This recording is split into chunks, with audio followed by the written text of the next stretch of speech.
Likutey Halakhot. Rebbe Noson, follower of Rebbe Nachman of Breslov. On Shulchan Aruch Orach Chaim. Laws regarding washing the hands in the morning. Law 1.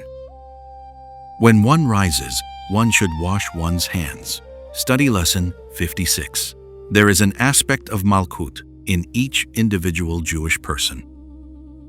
At night, the Malchut is in exile. The fullest perfection of the Malchut is by means of length of days, corresponding to knowledge, corresponding to loving kindness. But at night, judgments have the upper hand, and therefore knowledge is then concealed, and the Malchut is diminished and descends among the lower worlds. This is because knowledge is acquired mainly through the hands, represented by a dispute for the sake of heaven, as in, let us raise our hearts to our hands. Lamentations 3:41. And at night, the spirit in the pulse does not flow as much. The movements of the limbs are thus heavy at night, and as a result, the melancholic spirit intensifies, as in, at night he lies down weeping. Psalms 36. This intensification affects mainly the hands, as explained there, as in melancholic hands, and therefore, in the morning, when the spirit is renewed and the limbs come back to life, the melancholic spirit disappears, as in the morning song, and the spirit of the pulse returns to flow through all the limbs, mainly the hands. Therefore, one must purify specifically the hands, for that is where the melancholic spirit had been most intense. Furthermore now, even more holiness is evoked upon the hands, which is why they must be sanctified and purified. This purification is with water, corresponding to loving kindness, to knowledge, and through this, the Malchut can be constructed. This is because the construction of the Malchut is mainly with the hands, as in, his left hand is beneath my head, and his right hand.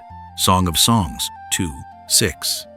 In other words, through the spirit of the pulse in the heart that is drawn into the hands so that they can be raised heavenward, we receive words as in a dispute for the sake of heaven, representing knowledge, through which the Malchut has its fullest perfection. This is the meaning of whoever relieves himself, washes his hands, lays tefillin, and recites Kriyat Shema is considered as having accepted the yoke of the Malchut of heaven in its perfection. Brachot 15b. For the perfection of the Malchut is by subduing the evil and the klipot that are attached to holiness. This is what the Rebbe says there. The fullest perfection of the Malchut is rebuking and chastising the people to banish the evil and the klipot.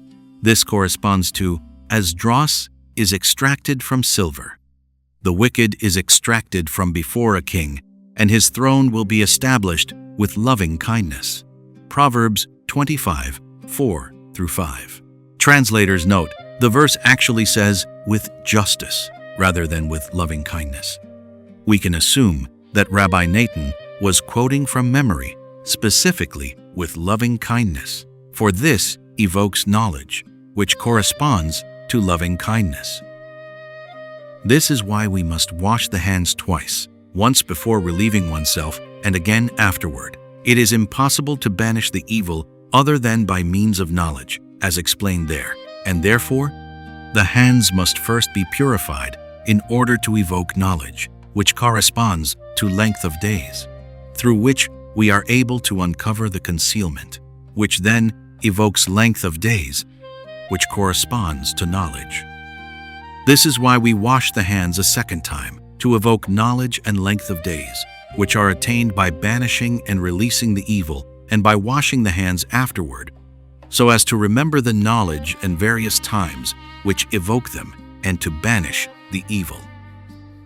This corresponds to laying tefillin afterward, for by purifying the hands we are able to raise them, as in, for I raise my hand to the heaven, Deuteronomy 32:40, as in, raise your hands with holiness, Psalms 134:2.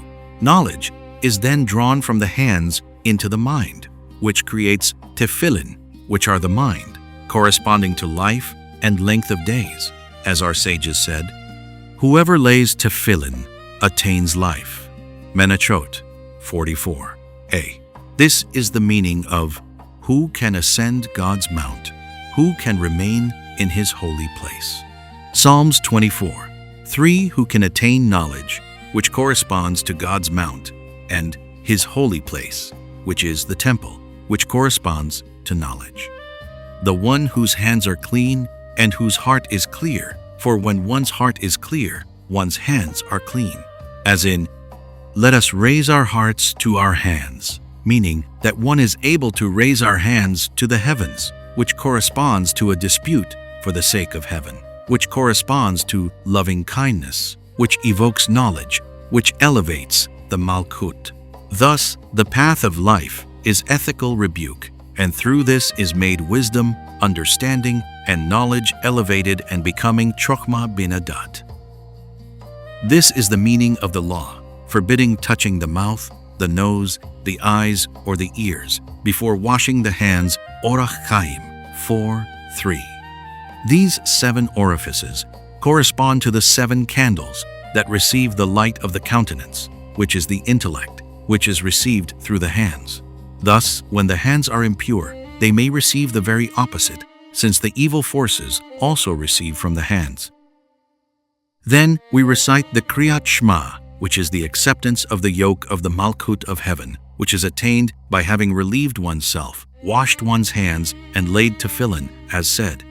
This corresponds to uncovering the concealment, as written, YHVH is our God, YHVH is one. Even in all the concealments, we still receive from him, for there is no place empty of him. This is the meaning of the Zohar. One should prolong the pronunciation of the Dalet in Echad, as in, so that he will have a length of days over his kingdom. Zohar, Part 3, 273b. The essence of Kriyat Shema, which is the Dalet of Echad, corresponds to evoking length of days, which is knowledge, into the Malkut, kingship. For this reason, our sages said, whoever relieves himself, washes his hands, lays tefillin, and recites Kriyat Shema, is considered as having accepted the yoke of the Malkut of heaven in its perfection. For all of this corresponds to the perfection of the Malkut. Thus, our sages conclude there that it is also considered as if one had immersed oneself, for immersion in a mikveh corresponds to the supernal knowledge and great loving kindness, which is the perfection of the Malkut, as explained there. Study the lesson well, and you will understand all this, for I have written this concisely, and it is impossible to understand it well other than by deep study of the lesson. Law 2. Washing the hands in the morning upon awakening. This can be understood according to the Rebbe's teaching in Likutey Moharan, Part 1, 250, regarding the necromancer who answered the question, what is an earthquake? By saying, when God recalls his children who are in distress among the nations, he sheds 2 tears into the great sea, and the sound reverberates throughout the world. Brachot 59b. A person's suffering is mainly the result of a lack of holy knowledge.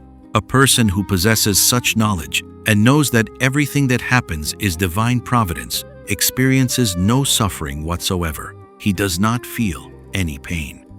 Thus, the main cause for the Jewish people's pain in exile is only on account of their having fallen from da'at and attribute things to nature and fortune. That is the cause of their pain, and this is caused by their dwelling among the nations and learning from their ways. The Jewish people themselves, though, are above nature, and only when they sin. But when God wants to save them from their exile, he draws providence upon them from the end of the world. In the future, there will be no nature at all. There will only be providence. As written, the heavens will dissipate as smoke. Isaiah 51:6. Meaning that when nature, which depends upon the arrangement of the constellations, will be no more, the Jewish people will then be elevated. Therefore, even today, When God desires to lower the nations and elevate the Jewish people, He draws providence upon them from the end of the world, at which time there will only be providence. And this providence will elevate the Jewish people. Study the entire lesson there well. This is the meaning of when God recalls. Section 1. When Da'at disappears, and one does not know that everything that happens is solely according to divine providence, but believes that things take their natural course, this corresponds to sleep, which is a disappearance of Da'at corresponding to night and darkness, for the essence of the light of day corresponds to Da'at. In other words, light is from God alone, as in, God is my light and salvation. Psalms 27, 1 and 1. Almighty God will enlighten us. Psalms 118, 27. This is the essence of sunlight, as in, the Lord God is a sun and a shield. Psalms 84, 12. Meaning that the essence of light is the knowledge that God guides the world solely with providence. Wherever there is light, such as the light of the sun, it is essentially only the light of God which shines upon us. But when we lose this knowledge and attribute things to nature, this corresponds to a disappearance of the light, corresponding to night and darkness. This corresponds to, the sun will be dark when it rises. Isaiah 13, 10, corresponding to, the sun and the moon will be darkened.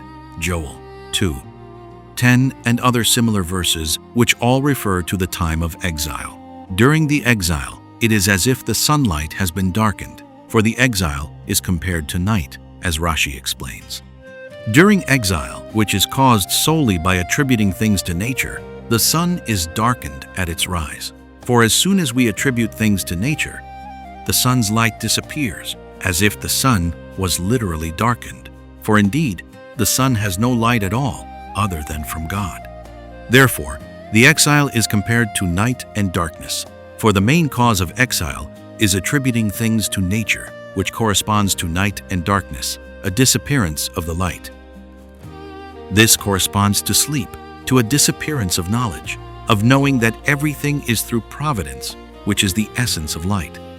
Therefore, the forces of evil descend upon a person during sleep, mainly on the hands, as stated in the Holy Zohar, Part 1, 184b. The essence of the evil forces is represented by the nations, who draw their nourishment from heresies, which is the main root of evil, which is called a foreign god, and heresies. This means attributing things to nature, which is the nations and the evil forces' main source of sustenance.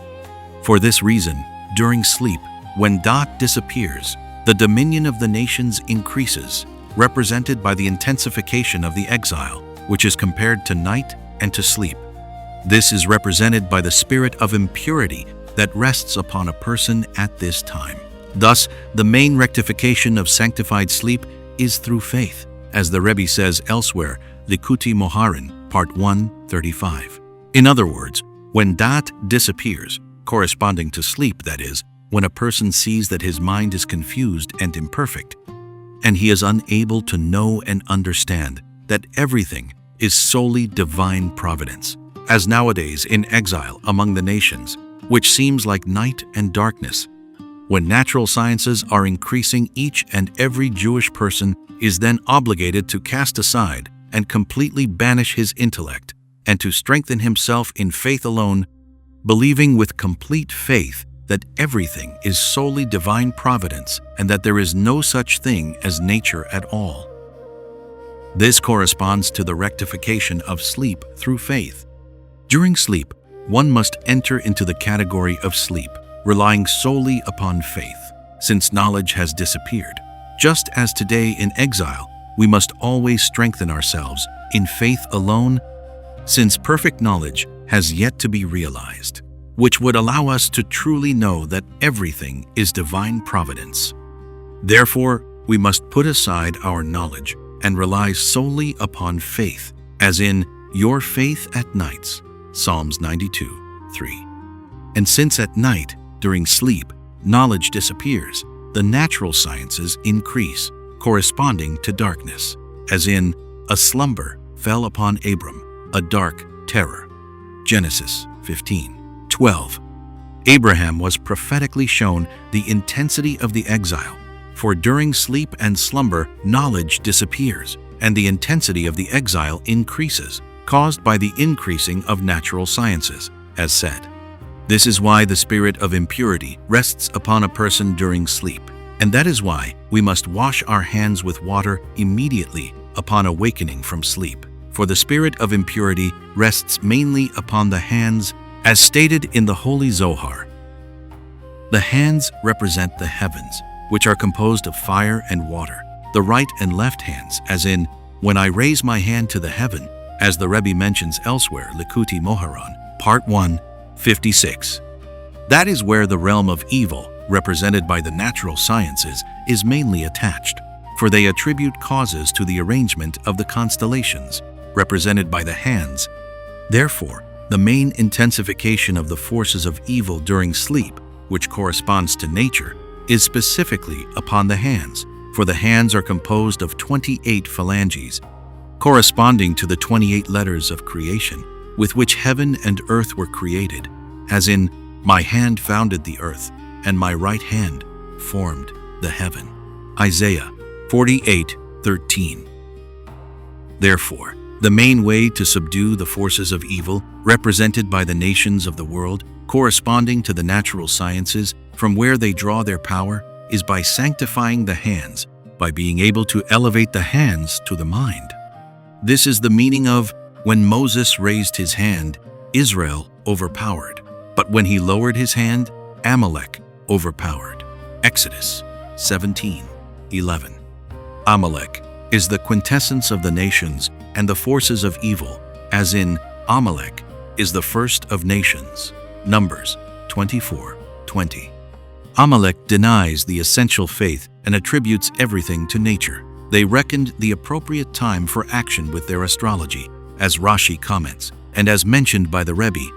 Therefore, the main way to subdue them is by raising the hands, by lifting the 28 phalanges of the hands to the head, as in, raise your hands with holiness, Psalms 134:2, which means elevating the 28 phalanges to the mind and coming to know that everything is divine providence.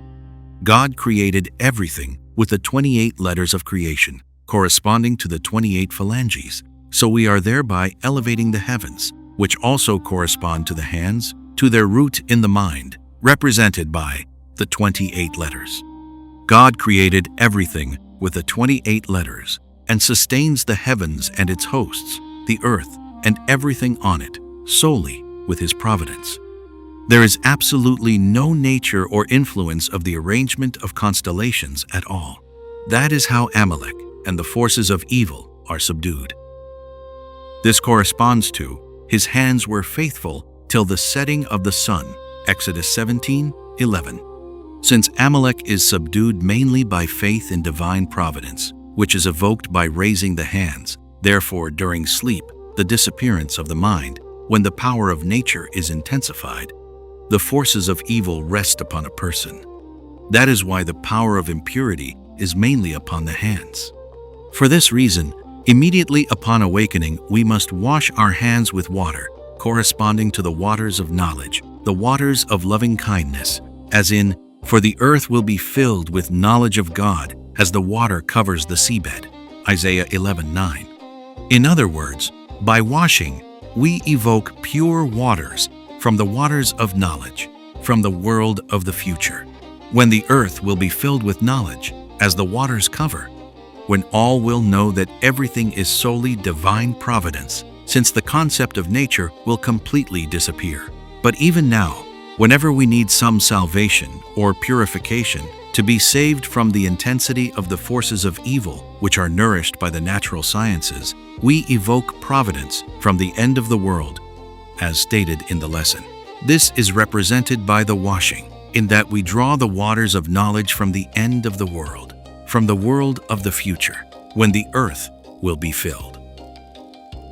This corresponds to a mikvah, which represents the world of the future, as known, since mikvah is numerically 151, representing Bina, the world of the future, corresponding to God is Israel's mikvah, their savior at times of distress, Jeremiah 14:8. All distress and suffering are only on account of a lack of knowledge, corresponding to the natural sciences, in not knowing that everything is divine providence. That is the greatest impurity. Therefore, salvation from distress and purification from impurity are through a mikvah, corresponding to the world of the future, to the waters of knowledge, for the earth will be filled with knowledge as the water, by entering into the mikvah and closing the eyes from the appearance of this world. One disappears and is covered within the waters of the mikvah, corresponding to the waters of knowledge, to the world of the future, through which one is encompassed within knowledge, within providence, for one has closed one's eyes from the appearance of this world. On the other hand, the intensification of the mistake of natural sciences causes all distress and impurities and damages the eyes, which are rooted in and sustained by God's eyes, representing providence, as can be understood from the lesson. When one loses knowledge and believes that there is nature, this corresponds to a damage of the eyes, which causes all distress, as said. Therefore, we must completely close our eyes from the appearance of this world, disappearing and being encompassed within the mikvah, corresponding to the knowledge of the world of the future, when divine providence will be revealed in the world and nature will completely disappear. Providence is thus drawn from the end of the world, corresponding to the mikvah, which brings to a person whatever salvation he needs, as in God is Israel's mikvah, their savior in time of distress. This is represented by the washing of the hands in the morning. We draw purified waters, which correspond to the mikvah, to purify our hands, which are composed of 28 phalanges, corresponding to the 28 letters of creation. The blemish of natural sciences that intensify at night during sleep has its main affect upon these letters, for natural sciences damage the 28 letters by attributing things to the arrangement of the constellations. This corresponds to the impurity that becomes attached to the hands, specifically when knowledge disappears during sleep, which is why we purify them with the waters of knowledge that are drawn from the world of the future. Section 2. Therefore, prior to washing one's hands, one must not touch the 7 orifices of the head, the 2 eyes, the 2 nostrils, the mouth, and the 2 ears. Orach Chaim 4. 3 for these 7 orifices represent knowledge, as the Rebbe mentions elsewhere. Likutey Moharan, Part 1, 21. These 7 orifices of the head correspond to, these 7 are God's eyes, which roam throughout the earth. Zechariah 4, 10, representing knowledge, providence. Therefore, one must not touch them prior to washing one's hands, so as not to damage the holy knowledge of providence by the impurity of natural sciences attached to the hands during sleep. For this reason, the main power of natural sciences, based upon observing the arrangement of the constellations, is at night. Indeed, it is called stargazing, for natural science corresponds to night and darkness, for the essence of light is solely divine providence. Section 3. For this reason we must awaken at midnight in order to break the power of sleep, to break the darkness and the night, which correspond to exile, which is compared to night, representing natural sciences, the main cause of exile and darkness. Every Jew should awaken from sleep at midnight to break and negate natural sciences by breaking sleep. This is also why we mourn over the exile of Israel from their land when we rise at midnight, for natural sciences are the main cause of exile, which corresponds to night and sleep, so that is the time for rectification. Section 4. Therefore, the first redemption, the exodus from Egypt, which encompasses all other redemptions, for all exiles are referred to as Egypt, Genesis, Rabbah 16, 4, as the Rebbe mentions in Likutey Moharan, Part 1. 4 began at midnight, as written, around midnight I will go out into Egypt, Exodus 11, 4. All redemptions, especially the redemption from Egypt, came about by means of the concepts mentioned in this lesson, by means of the providence that God drew from the end of the world, from the world of the future. At the time of the Exodus from Egypt, there was an upheaval in the constellations and an overturning of nature, for God then revealed His providence through His awesome miracles and His overturning nature. All this took place through the world of the future, for it came through the Yovel Zohar, Part 1, 21b, Part 2, 41b, 46b, which corresponds to the 50 gates of Binah, which correspond to the world of the future, Tikkuni, Zohar, 79b. For this reason, the redemption was specifically at midnight, signifying a breaking of night and darkness, which correspond to natural sciences, thus revealing providence in the world, which was the main element in the redemption. This corresponds to every firstborn in the land of Egypt will die, and God will pass over and save the Israelite firstborn. Exodus 11:4. The firstborn, representing the first, corresponds to knowledge, as in first thing, knowledge. Proverbs 1:7. In other words, the knowledge of the forces of evil, corresponding to natural sciences, which is the nation's firstborn, was subdued, and the knowledge of holiness, knowledge of providence, corresponding to my firstborn Israel, Exodus 4:22, which is the knowledge of faith in providence, from which the holy offspring of the Jewish people are drawn, was increased. The Jewish people are above nature, for they are rooted in, look to the heavens, and count the stars. God told him, thus will be your offspring. Genesis 15:5, upon which our sages comment, God lifted Abraham above the heavens. Genesis Rabbah. Hence, the Jewish people are above nature, for according to nature, as per the arrangement of the constellations, Abraham should not have been able to have children. It was only because God said to him, let go of your astrology, and raised him above the heavens, that he was able to have a child, as in, thus will be your offspring. Hence, Jewish offspring is drawn in its root from beyond nature, represented by my firstborn, Israel, in that God struck the Egyptian firstborn at midnight to subdue and break the knowledge of natural sciences and to intensify the knowledge of providence, the knowledge of the firstborn of the Israelites. Section 5. This corresponds to Abram divided his troops against them at night, Genesis 14:15, which refers to Abraham's pursuit of the kings. Abraham revealed God's providence in the world, and the very existence of the heavens and the earth are thus by virtue of Abraham, as written, these are the origins of the heavens and the earth in Abraham's merit, Genesis 2:4, that is, in Abraham's merit, Genesis Rabbah, for he revealed divine providence in the world, by virtue of which the world exists. Therefore, Abraham had the power to divide the night, that is, to break the night, corresponding to eliminating nature, corresponding to arising at midnight. That is when he subdued the 4 kings, who corresponded to the 4 kingdoms, which are subdued mainly by eliminating nature. Thus, on account of Abraham's blemish in saying, how can I know that I will inherit it? Genesis 15:8, the exile was decreed, for he had blemished knowledge, which corresponds to providence, since the essence of knowledge is providence. And providence corresponds to the land of Israel, as in, the eyes of God your Lord are always upon it. Deuteronomy 11:12, as the Rebbe says elsewhere, Likutey Moharan, Part 1, 234. Therefore, by blemishing knowledge, the land of Israel, corresponding to providence, a slumber fell upon Abram, and a great dark terror.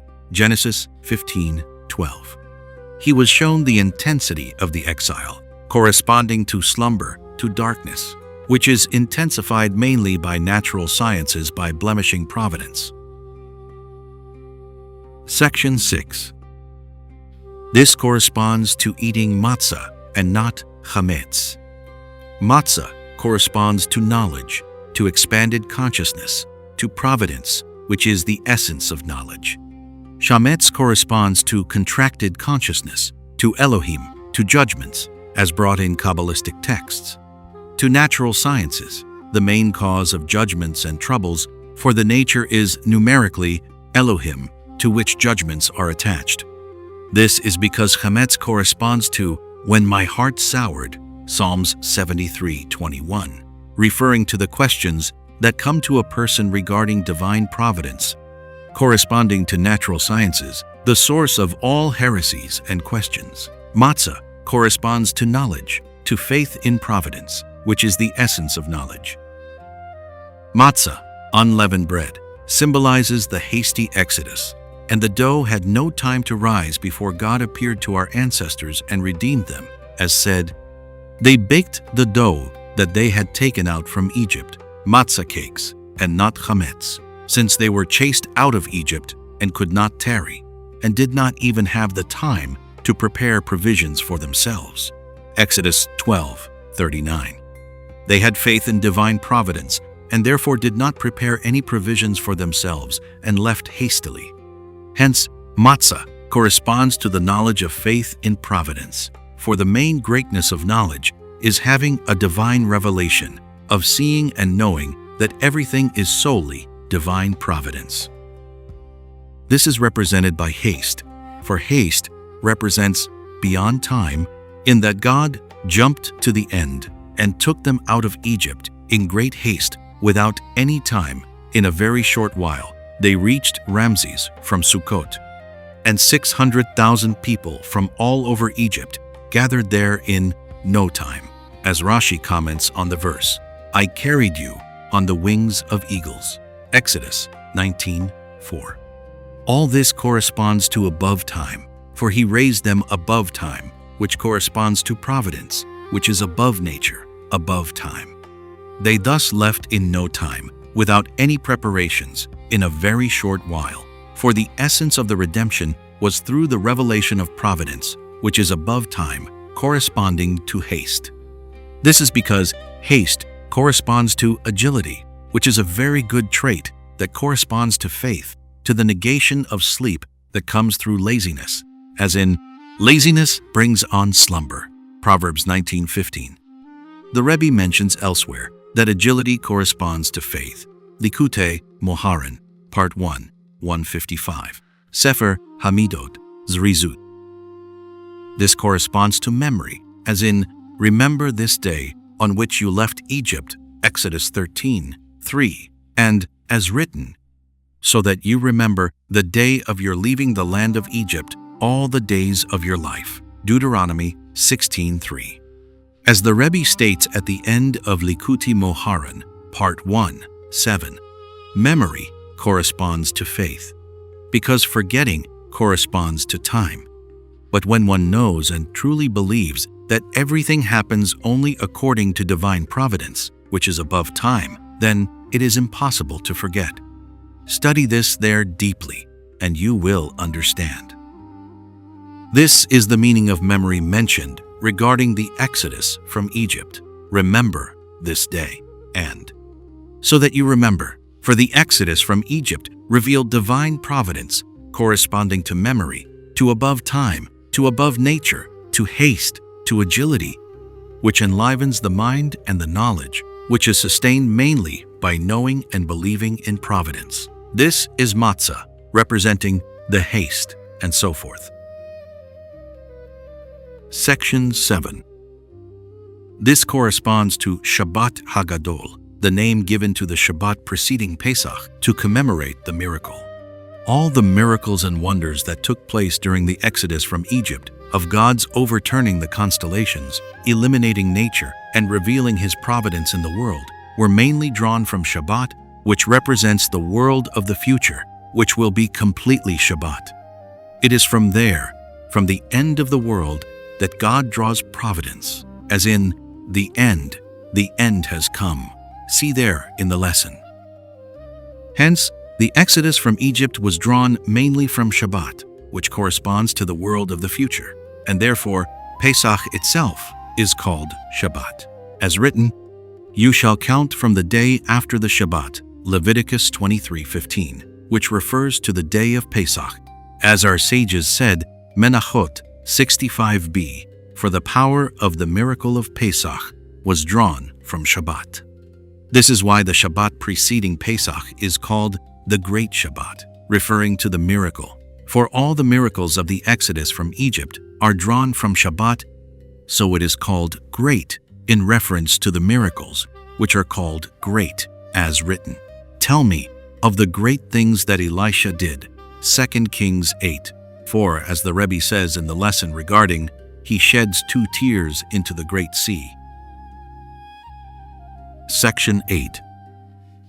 This corresponds to, at the light of the 14th of Nisan, search for chametz with a candlelight, Pesachim, 2a, the light being a reference to the evening.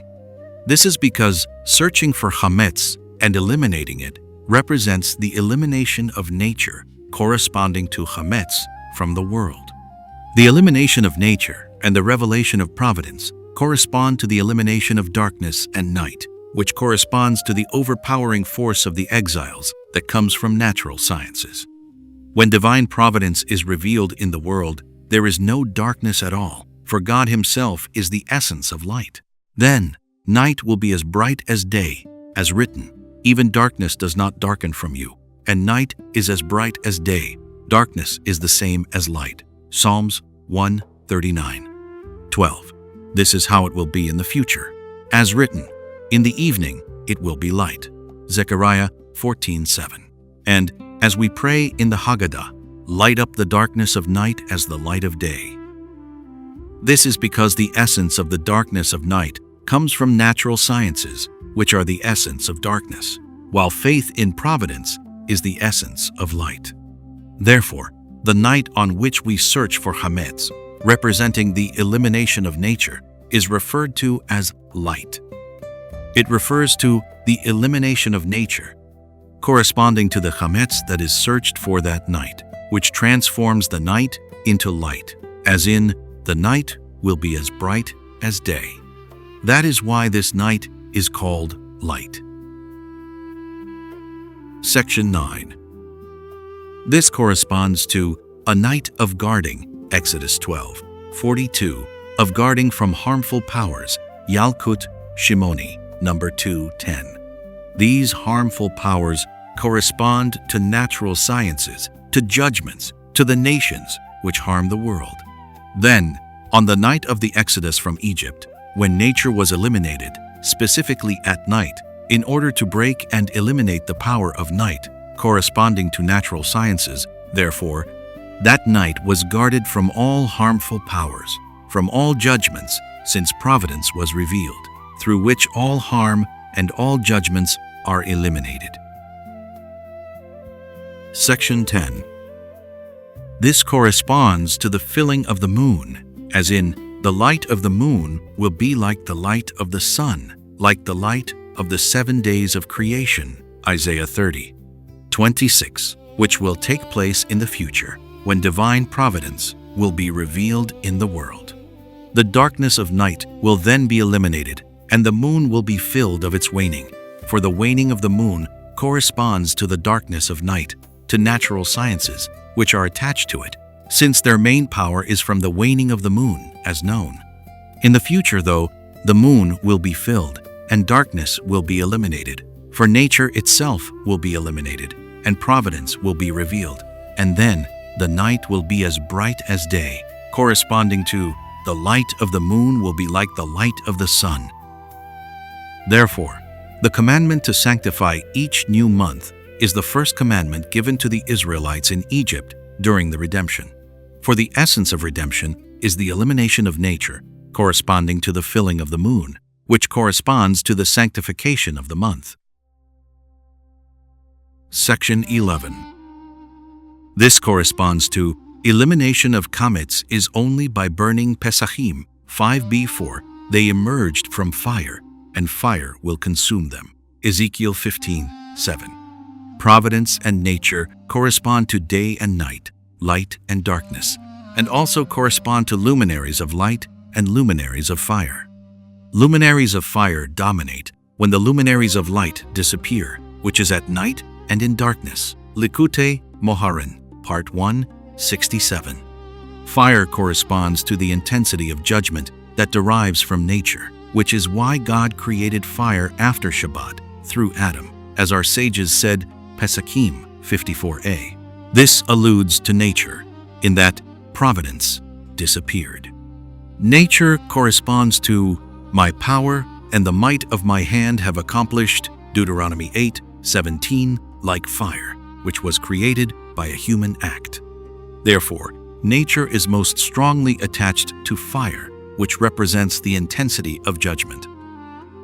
Thus, we recite the Havdalah after Shabbat over fire, for this is the quintessence of Havdalah and separation. The power of the tree of knowledge of good and evil is mainly from the power of nature, which corresponds to fire, and by our reciting the Havdalah over fire, we thereby separate the good and subdue the bad that is attached to the fire as nature, and then the fire itself is transformed into holy nature. For the truth is that even nature is providence, since God Himself guides nature as He wills, and when we believe and know that everything is providence, then even nature becomes providence, and then even fire is sacred. This is represented in Who creates the luminaries of fire, which we recite after the Shabbat during Havdalah, declaring that we believe everything to be from God, and that fire is an aspect of the nature that God Himself created, for nature is providence. Then everything is sacred, representing the rectification of the tree of knowledge of good and evil. Specifically through this, evil falls away, as in, they emerged from fire, and fire will consume them. For its main power is from fire, from nature. And when it becomes evident that even fire, nature, is also from God, this itself subdues it. This corresponds to burning the chametz with fire, for divine providence is then revealed, and then we know that everything is from God, and that even nature, represented by fire, was created by God alone. Then chametz, representing natural sciences, corresponding to the power of the nations, is subdued and eliminated specifically by its own source, by fire, for they emerged from fire, and fire will consume them. Section 12. Therefore, chametz is permissible throughout the year, and only on Pesach must we eat matzah, while chametz is very strictly forbidden, even the minutest amount. This is because on Pesach, representing the exodus from Egypt, we must eat only matzah, representing providence, while chametz, representing nature, must be completely eliminated so that it will not be seen or found in our homes. For the truth is that nature itself is also divine providence. But since Pharaoh and the Egyptians greatly overpowered us and denied God by saying, "Who is God?" Exodus 5:2. Therefore, it is impossible to take leave of Egypt other than by means of a very great revelation of providence. Thus, during the Exodus, God revealed His providence with a very great revelation, performing for us awesome wonders. For this reason, we must eat on Pesach only matzah, which corresponds to providence, and not chametz, which corresponds to nature. On account of the intensity of the exile in Egypt, which comprised all the exiles, it is impossible to take leave of Egypt other than by a revelation of providence alone. Nature, though, represented by chametz, must be completely eliminated, not to be seen or found. Nature would have empowered the Egyptians, and then, due to their great power over the Israelites at the time, it would have been impossible to leave. But since for 7 days we eat matzah, corresponding to providence, we can then eat chametz throughout the year. Once we have already left Egypt and the knowledge of providence has been revealed by having eaten matzah, we are then allowed to eat chametz, corresponding to nature. By means of the great revelation of providence, we truly know that nature itself is also divine providence, that God created everything and guides everything according to His will, and thus we may eat chametz for the rest of the year. Only at the beginning, during the Exodus, it is completely forbidden to eat chametz, for at that time, due to their great power, it was forbidden to acknowledge nature at all, for that would have further empowered them, and we would not have been able to be redeemed.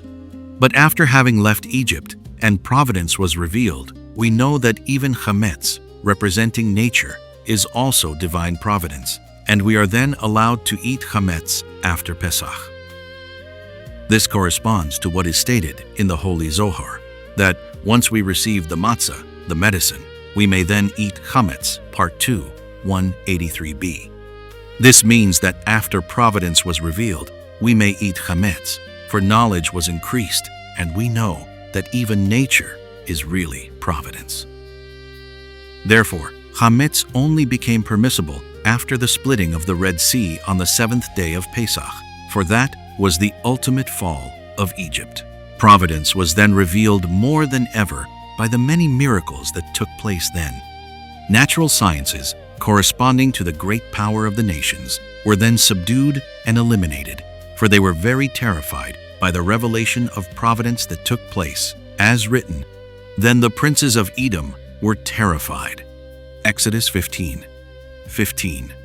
Thus, the revelation of providence also revealed that nature itself is really providence, and therefore, after the 7th day of Pesach, it became permissible to eat chametz. Section 13. The splitting of the Red Sea corresponds to the end of Kriyat Shema, as the Rebbe wrote in the lesson on God sheds 2 tears into the Great Sea. This means that he draws providence to subdue the nations, which correspond to the sea, as written, "The wicked are swept away like the sea." Isaiah 57:20, which brings about miracles and wonders, which are called great, as written, "Tell me of the great deeds," 2 Kings 8:6. This is represented by the splitting of the Red Sea, when there was a great revelation of providence. By means of the providence, the miracle providence that God drew came upon the sea, which corresponds to the nations, and the sea split. In other words, the splitting of the Red Sea took place on 2 levels, 2 that are one, for they are interdependent.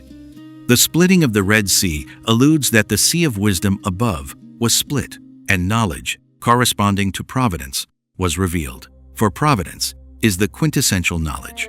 This same dynamic also split the sea below, which alludes to the nations of the world who are swept away like the sea. They were all split, broken, and eliminated, while Israel passed through the sea on dry land.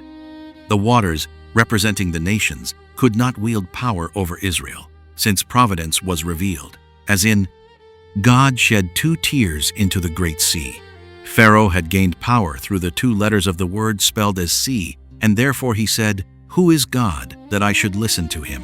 Exodus 5:2, as stated in the Ari's writings. Therefore, Pharaoh was subdued mainly by the revelation of providence with the splitting of the Red Sea, as in, God sheds 2 tears, which is providence, into the Great Sea. Section 14. This corresponds to the son's question at the Pesach Seder, when the son must ask, "Why is this night different from all other nights?" On the night of Pesach, we must specifically ask questions about the difference in order to answer, "We were slaves," meaning that God performed for us miracles and revealed his providence in the world. By asking this question about the difference, we subdue and eliminate and answer all questions of natural sciences, for that is how providence is revealed. That is why we ask the questions about the difference on Pesach night, to eliminate with this question all the questions of the natural scientists, for by means of this question, providence is revealed, and all of their questions are completely eliminated. For this reason, the Torah speaks about 4 sons asking questions about the difference. These 4 sons correspond to the 4 kingdoms, for all of the 4 kingdoms, representing all of the exiles, draw power solely from natural sciences, as explained in the lesson. And they are all subdued and eliminated by the questions of the 4 sons, which reveal providence, thus eliminating the 4 kingdoms that comprise all the exiles. Thus, why is this night different?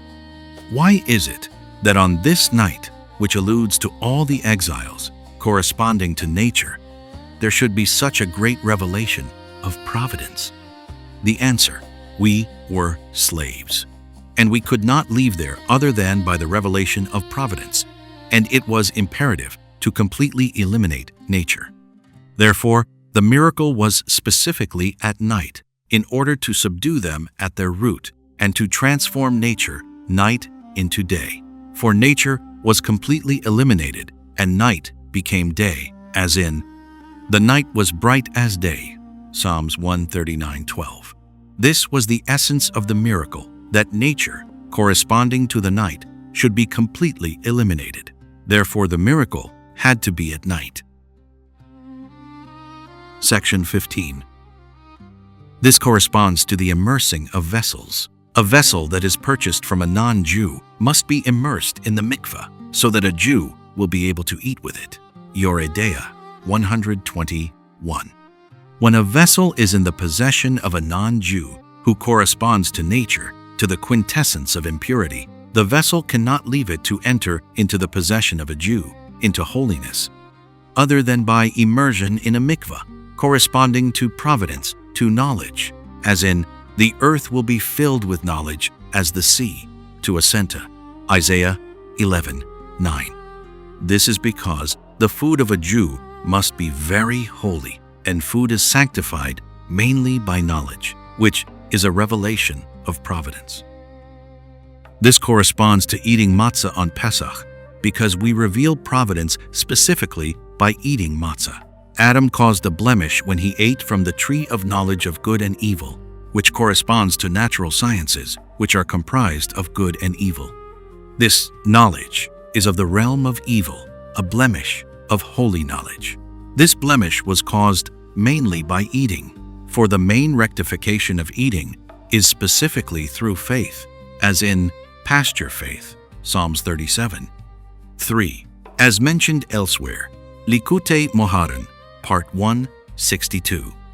When a person does not eat with sanctity, knowledge, corresponding to providence, is blemished, and the person falls into the mistaken belief of natural science, as written, lest you eat, be satiated, and your heart becomes haughty, and you forget God, your Lord. And you say in your heart, my power and the might of my hand have accomplished this for me.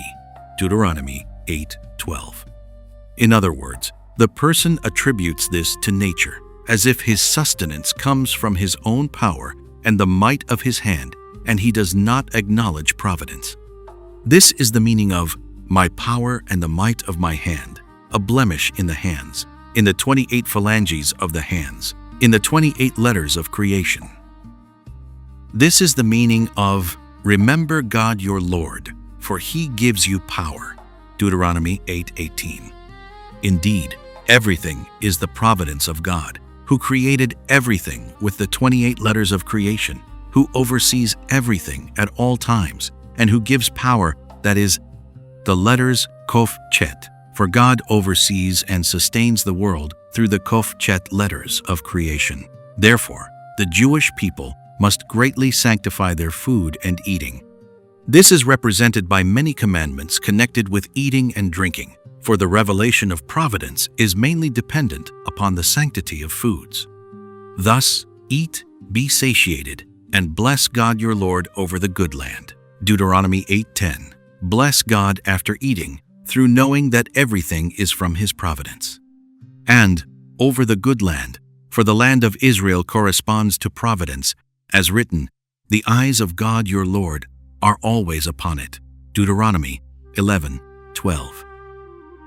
This corresponds to the eating of the manna, as in, I will rain down for you bread from heaven, Exodus 16:4. For it came down solely through providence each and every day, besides other miracles connected with it. Believing that sustenance comes only from God, solely in his providence, without any natural causes at all, for he gives power, this is eating manna, as in, the Torah was only given to those who eat manna, Mechilta Beshalach 17:17. Therefore, when the Israelites first came near to their Father in heaven during Pesach of the Exodus from Egypt, they had to eat matzah, which represents mind, knowledge, corresponding to manna. For by eating matzah on Pesach, great knowledge is evoked, and we come to know that everything is only providence. This is the essential closeness of the Jewish people to their Father in heaven. And therefore, a vessel that has been in the possession of a non-Jew who represents the realm of impurity, for they attribute things to nature, which is from where judgments and the forces of evil draw their main power, that vessel is unusable for a Jewish meal unless it has been immersed in a mikveh. In this way, the vessel leaves the realm of nature and enters the realm of knowledge, of providence, of the world of the future, represented by the mikveh, as said. This corresponds to the purification of vessels. Whatever passes through fire, you shall pass through fire. Numbers 31:23-4.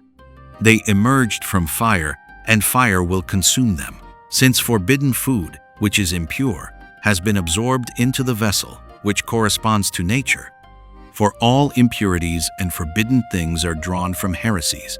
That vessel has no purification other than by fire, which is the source of nature, as said, for they have emerged from fire. But as long as forbidden food has not been absorbed into the vessel, but has only left the possession of a non-Jew, thereby also leaving his knowledge. For a person's greatest possession is his knowledge, with which he acquires all of his belongings. As in, if you have acquired knowledge, what do you lack? Nedarim 41. Therefore, when the vessel leaves the possession, the knowledge of a non-Jew representing the realm of nature, then immersion in a mikveh is sufficient. A mikveh represents the world of the future, from where providence is drawn to break and eliminate the realm of nature, through which we move from impurity to purity, from the possession of a non-Jew to the possession of a Jew who is above nature. Section 16. This corresponds to the 4 cups of wine at the Pesach Seder. Wine is two-faced. As our sages said, if a person is worthy, it makes him a head. If he is not worthy, it makes him a pauper. Yoma 76b. This means that one's knowledge is elevated by the wine, and being that the quintessence of knowledge is the revelation of providence, knowledge of providence is enhanced by drinking wine, and one becomes a head. But when one is not worthy, the opposite happens, and one becomes a pauper. For the true pauper is he who lacks knowledge, which is the main cause of material poverty. When one lacks knowledge of providence, which is the quintessence of knowledge, this causes spiritual poverty, as in, you shall eat it with despair. Genesis 3:17, representing oppression and poverty that come on account of the blemish of eating of the tree of knowledge of good and evil, which corresponds to natural sciences. Furthermore, nature corresponds to darkness, and night, corresponding to the blemish of the moon, which is the root source of poverty, as known. Wine is thus comprised of both elements. It brings on sleep, which corresponds to nature, which corresponds to night and sleep. And when one is worthy, it arouses from sleep, as in, your palate is like good wine, which makes the lips of the sleeping speak. Song of Songs 7:10. Good wine, which comes from the realm of holiness, arouses from sleep, represented by speech. During sleep, speech disappears, while good wine arouses from sleep and evokes speech, which comes from knowledge, as in, makes the lips of the sleeping speak, which corresponds to providence, corresponding to the arousal from sleep. And since wine is comprised of both elements when one is worthy, it represents knowledge, providence, as in, wine that makes glad, corresponding to the world of the future, as in, wine makes glad, Psalms 104:15. And when one is not worthy, it is an intoxicating wine, which confuses knowledge and errs with natural sciences, which corresponds to sleep. Therefore, wine must be carefully guarded from the touch of a non-Jew more than anything else. Nothing else in the world besides wine becomes forbidden by the touch of a non-Jew.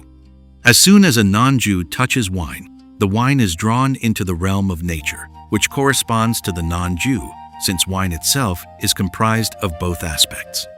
Therefore, a non-Jew who corresponds to nature makes the wine impure with the touch of his hand, for the wine is immediately drawn into the realm of nature, and is therefore unsuitable for a Jew who is above nature, and whose food and drink should be holy, since the knowledge of providence is drawn through food and drink. Therefore, the blemish of the wine is specifically by their touch with the hands, for the blemish of the knowledge of providence is mainly through a blemish of the hands of the 28 phalanges of the hands, which correspond to the 28 letters of creation. The hands of the non-Jews, though, are the opposite of this, and are in the category of the hands are the hands of Esau, Genesis 27. 22 corresponding to the mistaken belief in nature, corresponding to my power and the might of my hand, and therefore wine is blemished by the hand of a non-Jew. This forbidden wine is then in the category of the mistaken belief in natural sciences, which correspond to sleep. This is alluded to in the word for forbidden wine, as in, for God poured a spirit of slumber, Isaiah 29:10, which refers to the stargazers who have a mistaken belief in the constellations.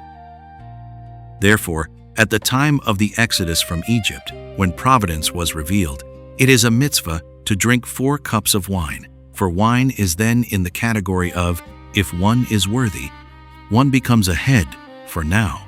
At the Pesach Seder, knowledge is elevated, and providence is greatly revealed through the wine. For God drew providence, and broke the night, the sleep, as in, around midnight I will go out into Egypt. Wine is then in the category of, wine makes glad, and one is able to speak and tell the story of the Exodus from Egypt on this night by means of the wine, as in, wine makes the lips of the sleeping speak. This corresponds to, song is only recited over wine. Brachot 35b, for all songs are drawn from the world of the future, as in, wine that cheers the world, as stated in the Holy Zohar, Part 3, 286b, as in, then Moses will sing Exodus 15:1. It does not say sang in the past tense, but will sing in the future, teaching us that he will sing in the world of the future Sanhedrin, 91b. This is because the essence of song comes from the world of the future, when Moses will sing, for song will then be aroused in the world.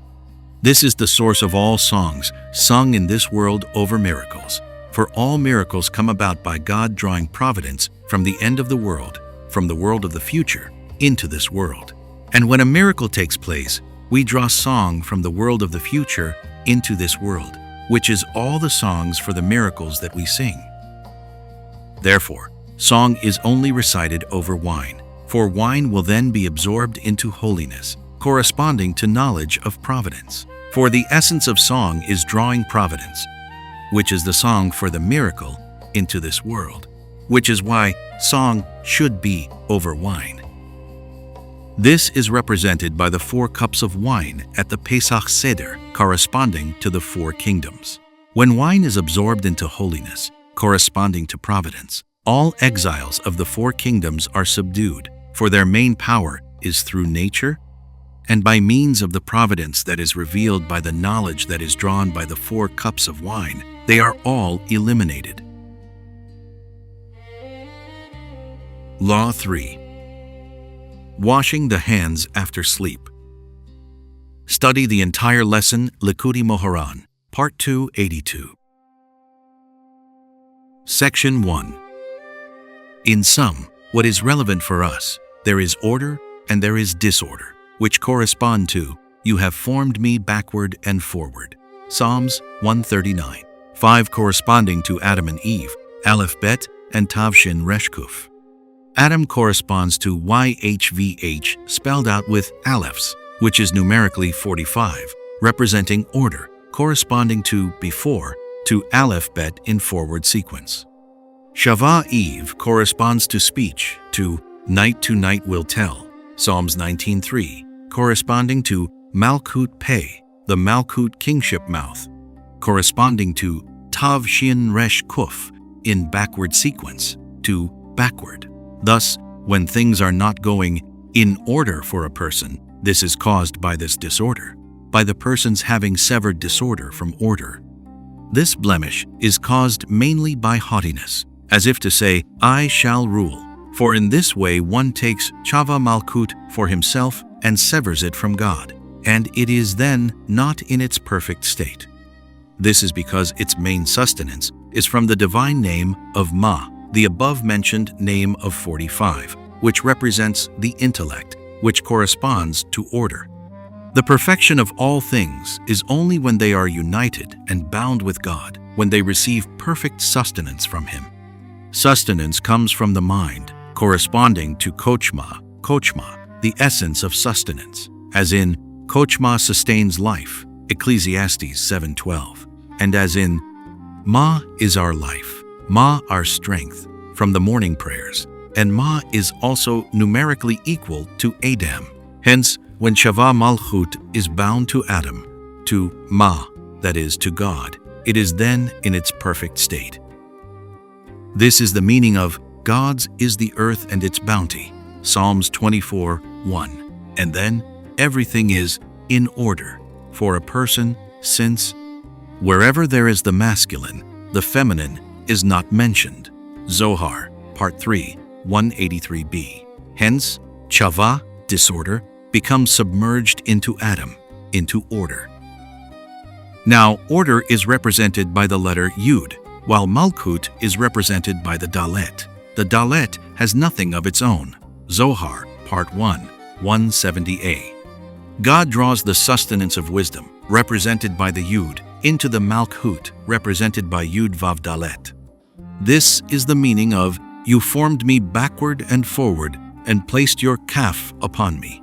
Kaf not as hand, but as the letter kaf, which is the Yud, numerically 20. When a person separates the Dalet for himself and draws sustenance from it, his life then becomes disordered, and things don't go for him in order, for he is now being sustained by disorder, by the Malchut Chava, Tavshin Resh Kuf. Therefore, when one sees that things are not going in order, one should know that one has become haughty and feels, I shall rule. What shall he do? Repent, humble himself, and return to the category of Ma, as written. We are Ma nothing. Exodus 16:7. Shava is then restored to the category of Adam, to Maha, and things are restored to order. The main time for this repentance is during the month of Elul. Study all this there well. Section 2. This corresponds to washing the hands in the morning upon awakening from sleep. Day and night correspond to Adam and Chava, to order and disorder. The light of day corresponds to Adam, who represents wisdom, for light corresponds to wisdom and knowledge, as the Rebbe says elsewhere, Likutey Moharan, Part 1, 37, and as written, as the advantage of light over darkness, so is the advantage of wisdom. Proverbs 2, 13, and night corresponds to Chava Malchut, as in night to night will tell, as mentioned in the Holy Zohar and cited in the Laws of Awakening, Chapter 3. Now, the gates of the Garden of Eden are sealed at night, representing the disappearance of knowledge, and the world is then ruled by the matron, which is Malkut. Thus, judgments are empowered during the night, as stated in the Holy Zohar, Part 1, 92b. For all judgments arise from disorder, which corresponds to judgments, the source of all suffering, which is against human will, corresponding to disorder.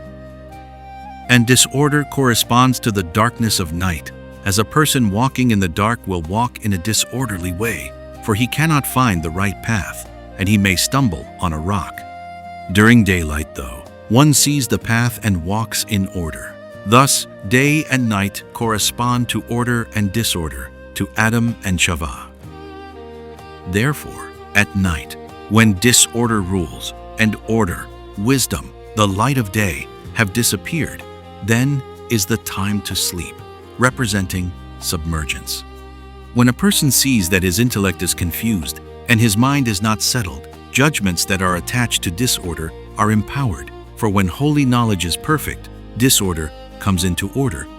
For where there is the masculine, the feminine is not mentioned, but at night, when knowledge disappears and disorder, to which judgments are attached, is empowered, one must relinquish one's knowledge altogether, as if one had no knowledge at all, and completely submerge oneself in sleep. We must sleep at night when knowledge is not perfect, for otherwise disorder may overrule. Therefore, we sleep at night to completely banish our knowledge and submerge ourselves, showing that disorder, which corresponds to the body, has no sustenance at all other than via the intellect. Thus, we completely relinquish the intellect, and the body remains like an inanimate stone with only the very bare minimum of life. During sleep, the intellect is refreshed and strengthened, so that when we awake from our sleep, renewed mental forces return to us, and the body is also strengthened. This is because the body is sustained mainly by the soul, and the soul and the body themselves correspond to order and disorder. The body and the soul represent a man and a woman, corresponding to Adam and Eve Chava, to light and darkness, to wisdom and foolishness. As mentioned elsewhere, Likutey Moharan, Part 1, 37. The body has no sustenance at all, other than from the soul. So, at night, when knowledge is not perfect, we must completely relinquish knowledge and literally submerge ourselves in sleep, so that disorder will not overpower us. Section 3. Thus, when we awaken from sleep, we must wash our hands with water. Water represents knowledge, as in, the earth will be filled with knowledge as the waters cover the seabed. Isaiah 11:9. We must evoke the waters of knowledge to evoke order and to banish impurity, which is attached to disorder, which has become attached to the hands. The entire power of the forces of evil is only from disorder, when one is not receiving perfect sustenance from order. This is represented by the darkness of night, by sleep, when the body, which corresponds to night, remains without sustenance from the intellect, which corresponds to day. During this time, the forces of evil that are sustained from disorder, become attached specifically to the hands. This is because the above rectification of binding and bringing disorder into order is represented by the yud, which corresponds to the kaf, which represents the hands, as in, "You formed me backward and forward, and placed your kaf upon me," as brought on the verse, "Open yadeka," your hand. The entire world, compared to God, is in the category of disorder. God is exalted beyond all spiritual worlds, and all the worlds are in disorder before Him, since all the worlds are guided by the Malkut, as explained in the lesson, and the Malkut corresponds to disorder, as said above. This corresponds to, the world was created in the month of Tishri, Rosh Hashanah, 27b. Tishri represents Tavshin Resh Kuf, disorder, Malkut. The world was created mainly so that we come to know God, Zohar, Part 2, 42b, so that we acquire perfect knowledge, which is knowing God. That is the true essence of knowledge, and only that is considered knowledge. As written, "You shall know today and restore to your heart that God is the Lord." Deuteronomy 4:39. The main purpose of creation was to bring disorder into order, to elevate all worlds to their root, so that disorder, representing the totality of all worlds, will become brought into order, which is knowledge, specifically, knowledge of God. That is the main purpose, and what will remain at the very end. Everything else will become submerged into it. But how does one achieve this? Binding and elevating all worlds, corresponding to disorder, to their roots, into order, which is wisdom and knowledge. This is only possible in this world of action, by means of observing the practical mitzvot of the Torah. The Torah, as a whole, is held in the hands, which are the tools of action, as in, today to do them. Deuteronomy 7:11. This is alluded in, "The 2 tablets of the covenant were in my 2 hands." Deuteronomy 9:15. The Torah, represented by the 2 tablets of the covenant, is held within the 2 hands, which represent the tools of action, for the hands place all things where they are needed. This is true regarding the world as a whole. By means of the hands, the tools of action corresponding to the totality of the Torah, we take all the worlds corresponding to disorder, elevating them and bringing them to God, so that they are absorbed within their root in order. This is why the Zohar tells of Rabbi Eliezer, who lifted his 2 hands as he was about to die and said, "Woe, that 2 Torahs are about to disappear from the world." Zohar, Part 1, 99a. The 2 hands represent the totality of the Torah, represented by the written Torah and the oral Torah, which is why holiness is evoked mainly through the sanctity of the hands. This is represented by the washing of the hands in the morning. When we sleep, the life sustenance disappears, and the forces of evil that are attached to disorder become attached specifically to the hands, for they are always seeking to be nourished from holiness. And since holiness, bringing all worlds to their root, bringing disorder into order, is by means of the hands, therefore, the main attachment of the forces of evil that always seek division and to separate disorder from order is specifically to the hands, the main site of sanctity. The hands are the main tools by means of which we are able to bind and elevate disorder into order, and therefore, they are also the main place where the forces of evil are attached. That is why we must wash our hands with water immediately upon awakening, to evoke the waters of knowledge and evoke order, so that the forces of evil attached to disorder will be banished. This is what our sages said: the evil spirit that rests on the hands is a princess and is particular not to leave unless the hands are washed properly. Shabbat 109a. This force of evil is rightly called a princess, for it is attached to a blemish of the Malkut caused by separating the Malkut and saying, "I shall rule," which causes everything to be disordered, which is the source of judgments and evil forces.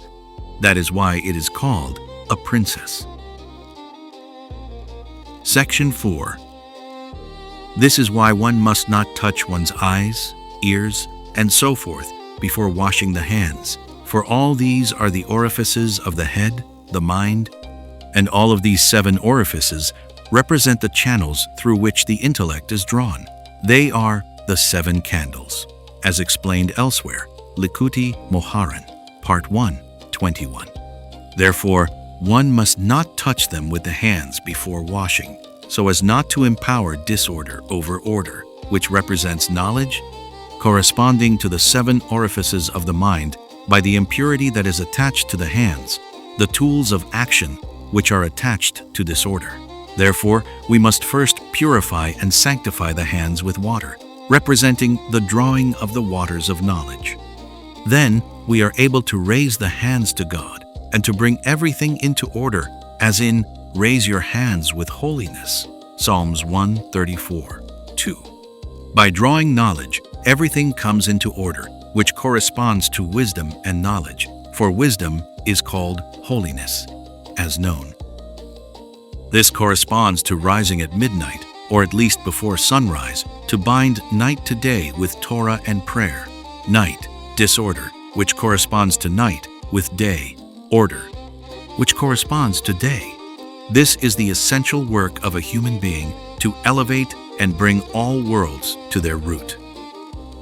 This is the meaning of bless God, all servants of God, who rise in God's house at nights. Psalms 124, 1. Who rise at nights, for rising at night to study Torah and pray is the main rectification, for that is how we bind night with day, disorder with order, which is the main rectification of all worlds. This is the juxtaposition of raise your hands in holiness and bless God. Raise your hands for elevating and binding night with day, disorder with order, is accomplished specifically by the hands, the tools of action, the totality of the Torah. They raise all worlds to their root, as in, raise your hands with holiness and bless God, as in, when I raise my hand to the heaven, Deuteronomy 32. 40, which is the raising of the hands spoken about in the Zohar. For the totality of the worlds are held in the hands, as in, my hand founded the earth, and my right hand measured the heavens. Isaiah 48:13. Therefore, holiness is mainly in the hands, for by fulfilling the Torah and the mitzvot that are held in the hands, the tools of action, we elevate all worlds, which represent disorder, raising and bringing them back to their source, to God, to order, represented by wisdom, which is called holiness. Thus, raise your hands with holiness connects well with the previous verse. Bless God, all God's servants who rise at nights. Section 5. This corresponds to Rosh Hashanah, to shofar blowing, which represents arousal from sleep. The Kabbalistic texts explain that Rosh Hashanah corresponds to sleep, and the shofar represents arousal from sleep, since the world was created in Tishri Rosh Hashanah, 10b, which represents disorder, Tav Shin Resh Kuf. And when disorder is aroused, one must submerge oneself completely in sleep, corresponding to the sleep of night. Rosh Hashanah is the first day of the 10 days of repentance, and the essence of repentance is to repent from haughtiness, humbling oneself, and truly sensing one's lowliness and unworthiness. As our sages said, one's self-chastisement is greater than 1 to 100 floggings, Brachot 7a, and he forgives transgression for the remainder, Micha 7:18, to the one who makes himself a remainder, Rosh Hashanah 17b. Hence, the quintessence of repentance is humility and humbleness, for all sins arise from disorder, from separating the Malkut and possessing it with haughtiness. That is the source of all judgments, to which the evil inclination and the forces of evil are attached, from which all sins arise. The holy books speak about haughtiness being the cause of all sins, since whoever is haughty is as if he worshipped idols, Sotah 4b, and whoever acknowledges idolatry is as if he denied the entire Torah, Hulin 5a. Hence, all sins come through haughtiness, for haughtiness separates disorder from order, which is the cause of all sins. Therefore, the essence of repentance for all sins is humbleness, making oneself as dust to be tread upon, sensing one's lowliness and distance from God, lowering oneself and breaking one's heart before God. That is how God will forgive a person. As written, God will not scorn a broken and oppressed heart. Psalms 51:19, and who forgives transgression for a remainder, for one who makes himself a remainder. This is because through humility and humbleness, one makes oneself as as nothing. In this way, one returns to order, represented by Ma, through which all judgments, which correspond to sins, disappear. Therefore, on Rosh Hashanah, which is the first day of the 10 days of repentance, the first day of Adam's creation, we must sleep. We must completely submerge ourselves as if we have no knowledge at all, but only cry out to God and declare Him King in complete sincerity and without any sophistication. On Rosh Hashanah, Adam and Eve Chava were created, corresponding to order and disorder. It was their task to rectify all the worlds with their service of bringing all the worlds representing disorder into order, to bring Shava into Adam. Had they done that, everything would have been brought into order and the entire world would have then been guided in order, without any suffering and judgments, representing disorder. But they blemished with their sin, and in so doing, they separated disorder from order. For their main sin was haughtiness, I shall rule, which was the essence of the primordial serpent's enticement, as written, for God knows that on the day that you eat of it, your eyes will be opened, and you shall be like God. Genesis 3:5. As our sages said, it told them, every craftsman hates his fellow craftsman. God ate from this tree and created the worlds. Genesis Rabbah 19:4. In other words, He aroused jealousy in them and a desire to rule, you shall be like God, creators of worlds, as if to say, why should you subdue yourselves to him? If you eat from the tree of knowledge, you will be a god and a king just like him. All this corresponds to I shall rule, in that one desires to draw Malkut, kingship, to oneself, and then everything gets in disorder, for the person himself is in disorder. That is why all generations of mankind became destined to die, for they had blemished order, corresponding to wisdom, the source of all sustenance, as in, wisdom sustains life, Ecclesiastes 7:12, as in, Ma is our life. With their blemish, they separated themselves from order, from wisdom, from Ma, the main source of sustenance, and death as opposed to life was the inevitable result. Their blemish also caused everything to become disordered, represented by all the judgments and decrees that were a result of their sin. As written, with toil you shall eat of it. Thorn and thistle will grow for you.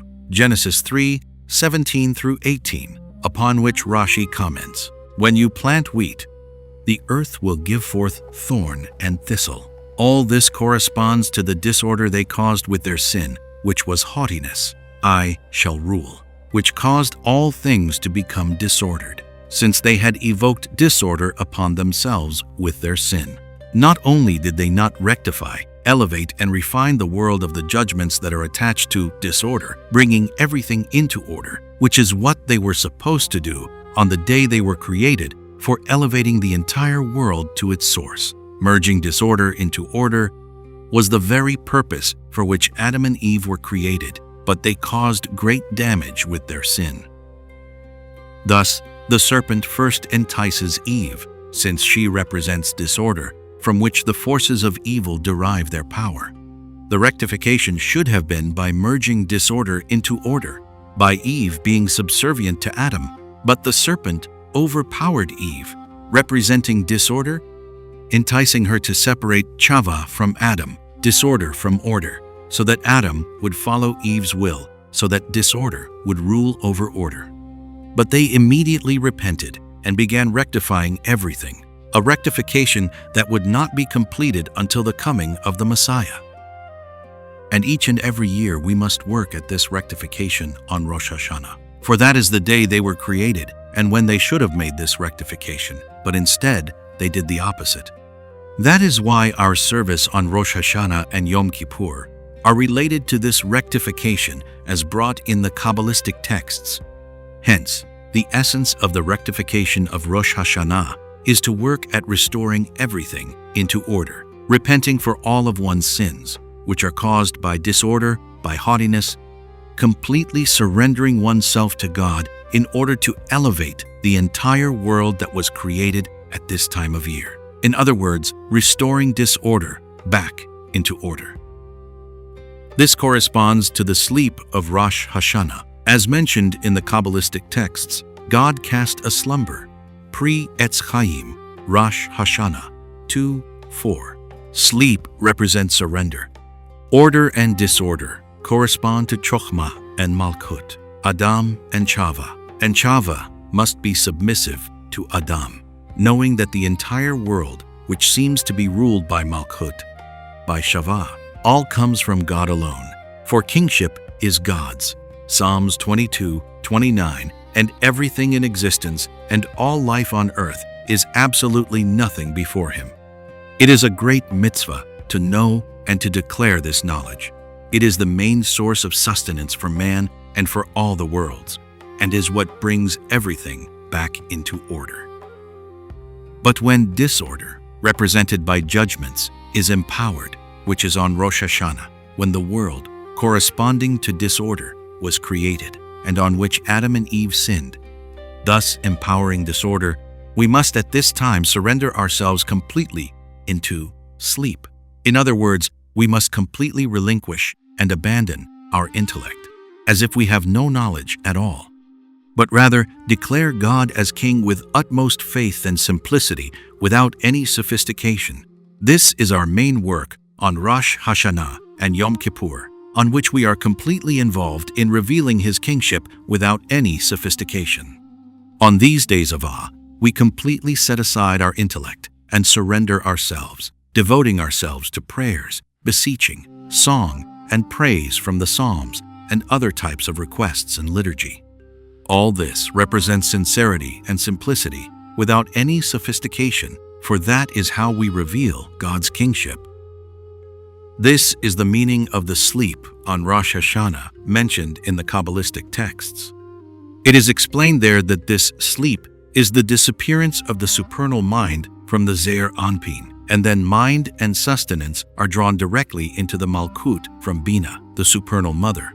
Rather than through the Zeir Anpin, and then through the shofar, new mind is drawn after this sleep. After the arousal from this sleep, the Malkut is severed, and so forth. The sleep represents the disappearance of the mind. It is intentionally removed so that disorder, haughtiness, the main blemish of the mind, as mentioned in the Kabbalistic texts, will not become attached to it. Therefore, haughtiness is numerically 15, which represents the mind.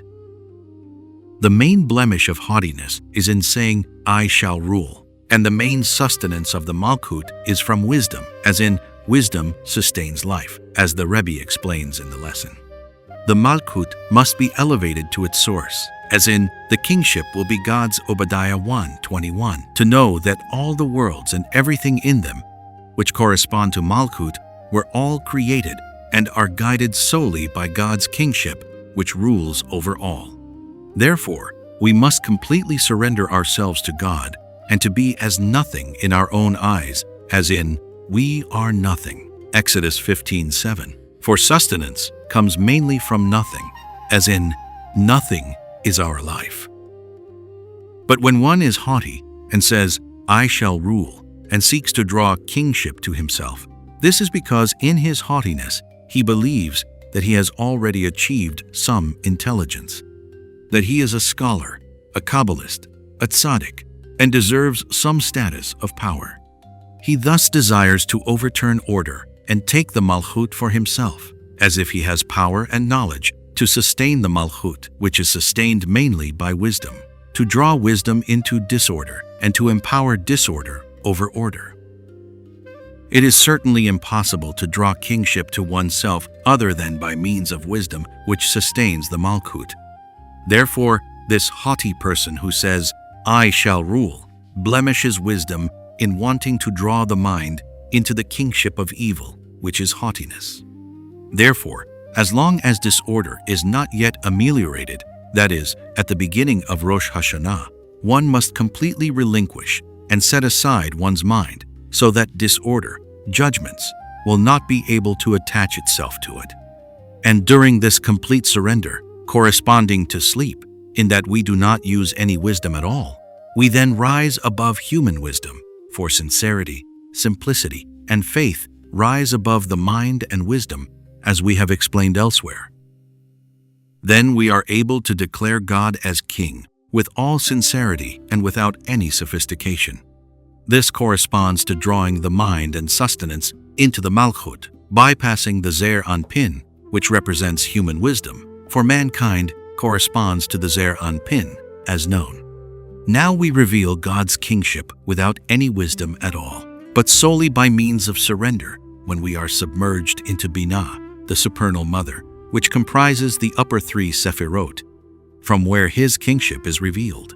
Then, through the shofar, new mind is drawn, and we are aroused from sleep. For by means of the sleep and the surrender, we are then able to receive great intellect, and the Malchut is severed and becomes a complete parts of structure of its own. For when we attain holy intellect, God's kingship is revealed with complete knowledge to all. For the drawing of the mind is only for the purpose of revealing his kingship, to know and to declare that he is the creator. Then disorder is ameliorated and absorbed into order, as in, wherever there is the masculine, the feminine is not mentioned, for she surrenders to him. When the mind is in its perfect state of holiness, we need not be afraid of disorder, since we know that everything is solely from God, when all disorder completely disappears. Therefore, arousal from sleep is mainly by means of the sound of the shofar. for sound corresponds to nothing, the divine name representing order, as stated in the Tikkuni Zohar. YHVH is in sound, and speech is in man. These correspond to order and disorder, for sound arouses intention, which is in the mind. This is the meaning of what our sages said. Blowing the shofar is wisdom and not a creative act. Rosh Hashanah 29b. The sound of the shofar corresponds to wisdom, to nothing, to sound that arouses the intention of the mind. Sound itself cannot be grasped. One cannot understand another person by his voice alone, for sound corresponds to nothing, the power of wisdom by itself. With the shofar we evoke only sound, which corresponds to nothing, to order, so as to empower order. Then, with sound we build speech, which is prayer, represented by the prayers we recite on Rosh Hashanah after the shofar blowing.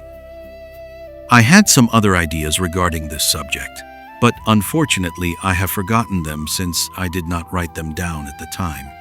May God help me to retrieve all losses, and may I never lose again any single word, as a plastered well that does not lose a single drop. Amen. May it be His will. Law 4.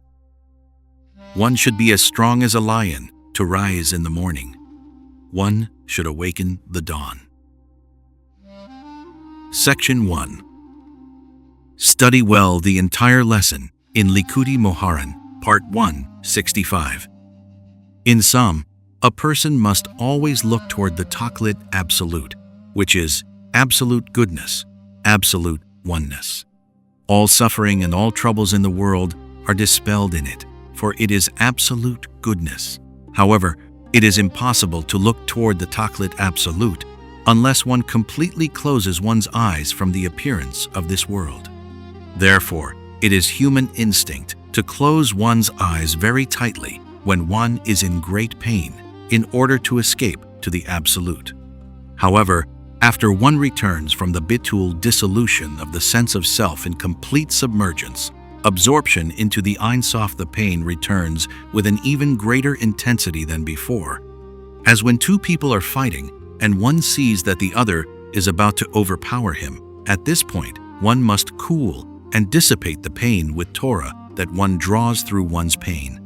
By having submerged oneself into the Tachlit, a ray of impression shines into the mind, and one receives Torah with joy, which is the vessel in which to receive Torah. This quenches the thirst of the soul, which corresponds to suffering, as in, "Oh, all those who are thirsty, go to the water." Isaiah 55, 1.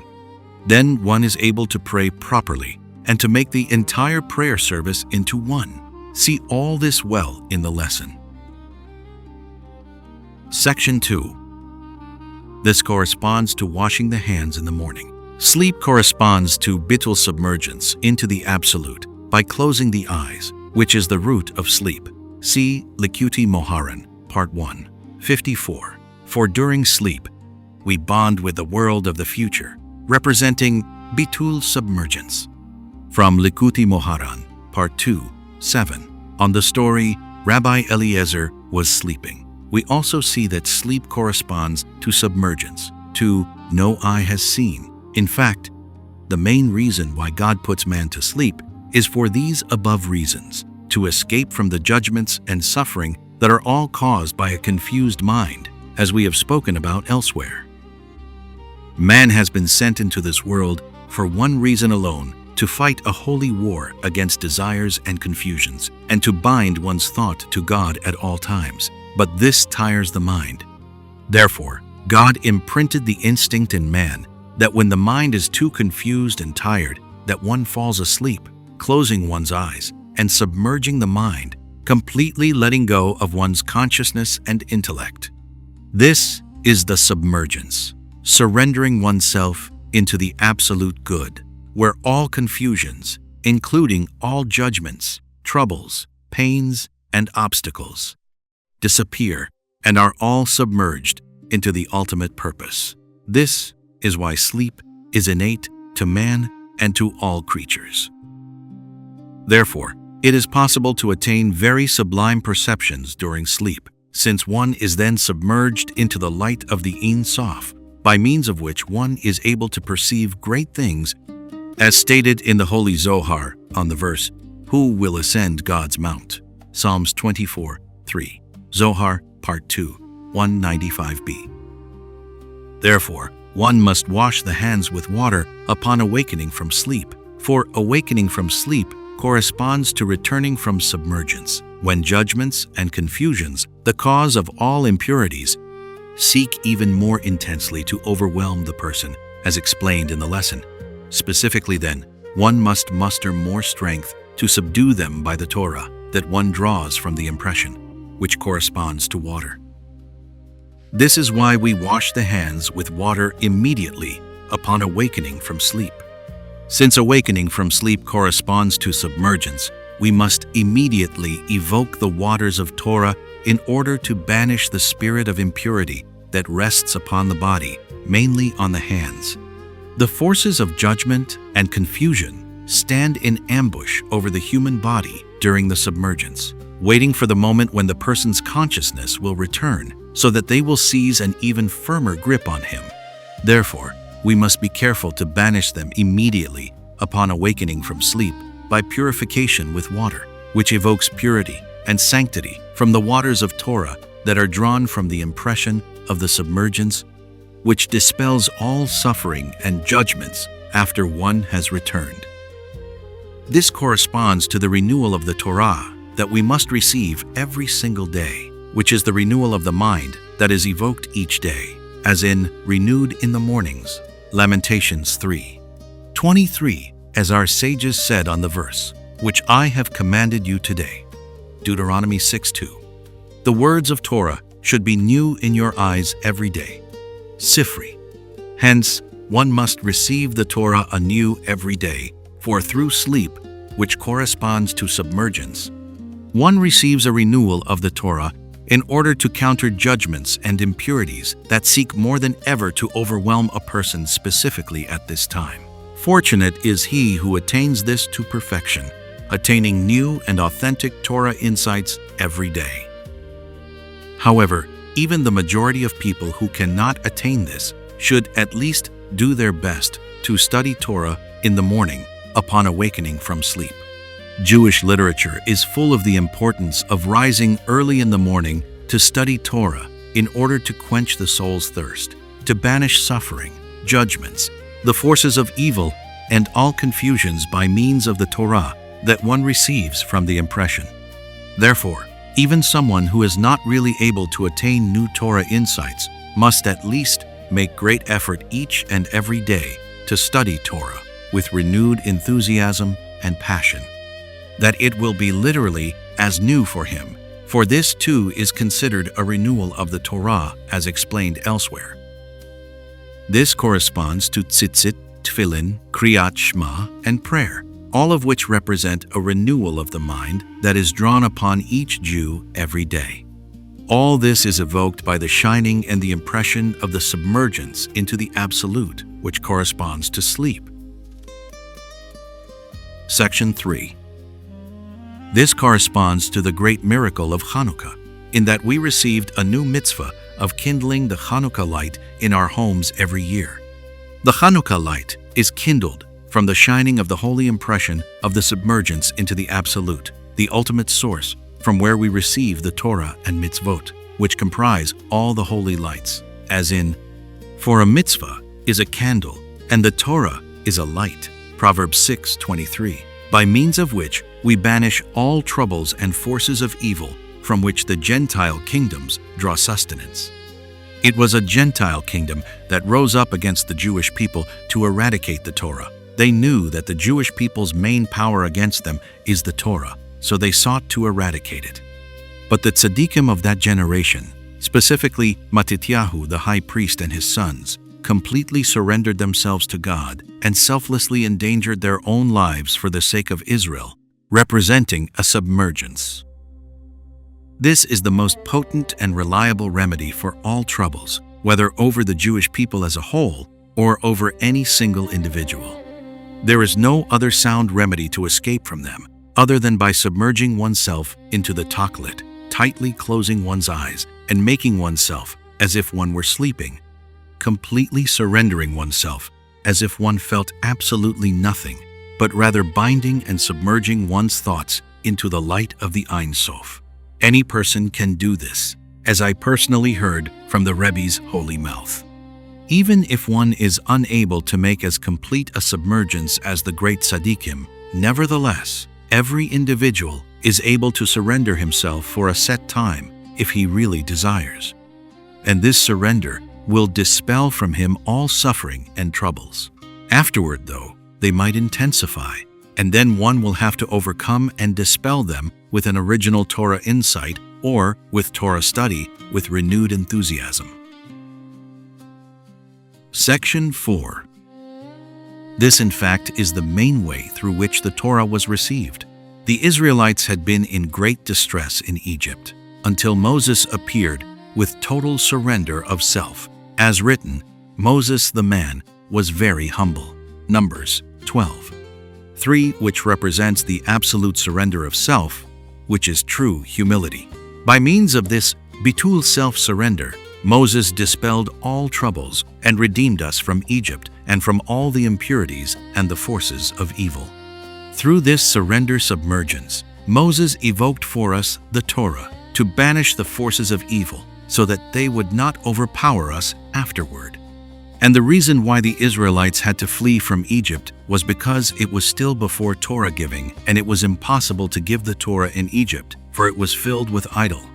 It was indeed very difficult to leave Egypt, for every time Moses submerged himself and shined the light of surrender onto the Israelites by teaching them God's name, enlightening them with the light of the Ein Sof, and showing them how to bind and surrender themselves to God, the Egyptians strengthened their resolve and hardened their hearts even more, since surrender is a back and forth process, and it was difficult then to evoke Torah consistently. But God, in His compassion, did great and awesome miracles and wonders for us, shining a very great and awesome light on the night of Pesach, as written, I will pass through the land of Egypt, Exodus 12:12, which the Targum translates as, I will reveal myself, as brought in the Kabbalistic texts. As a result of this great light, all the Egyptian firstborn who had been waiting to overpower the Israelites specifically because of it died. They were unable to bear the shining of this great light even from the distance. On this holy night, the night of Pesach, God, in His compassion, shined this very great light upon us, dispelling the power of the forces of evil represented by the kingdom of Egypt, and the Israelites immediately fled.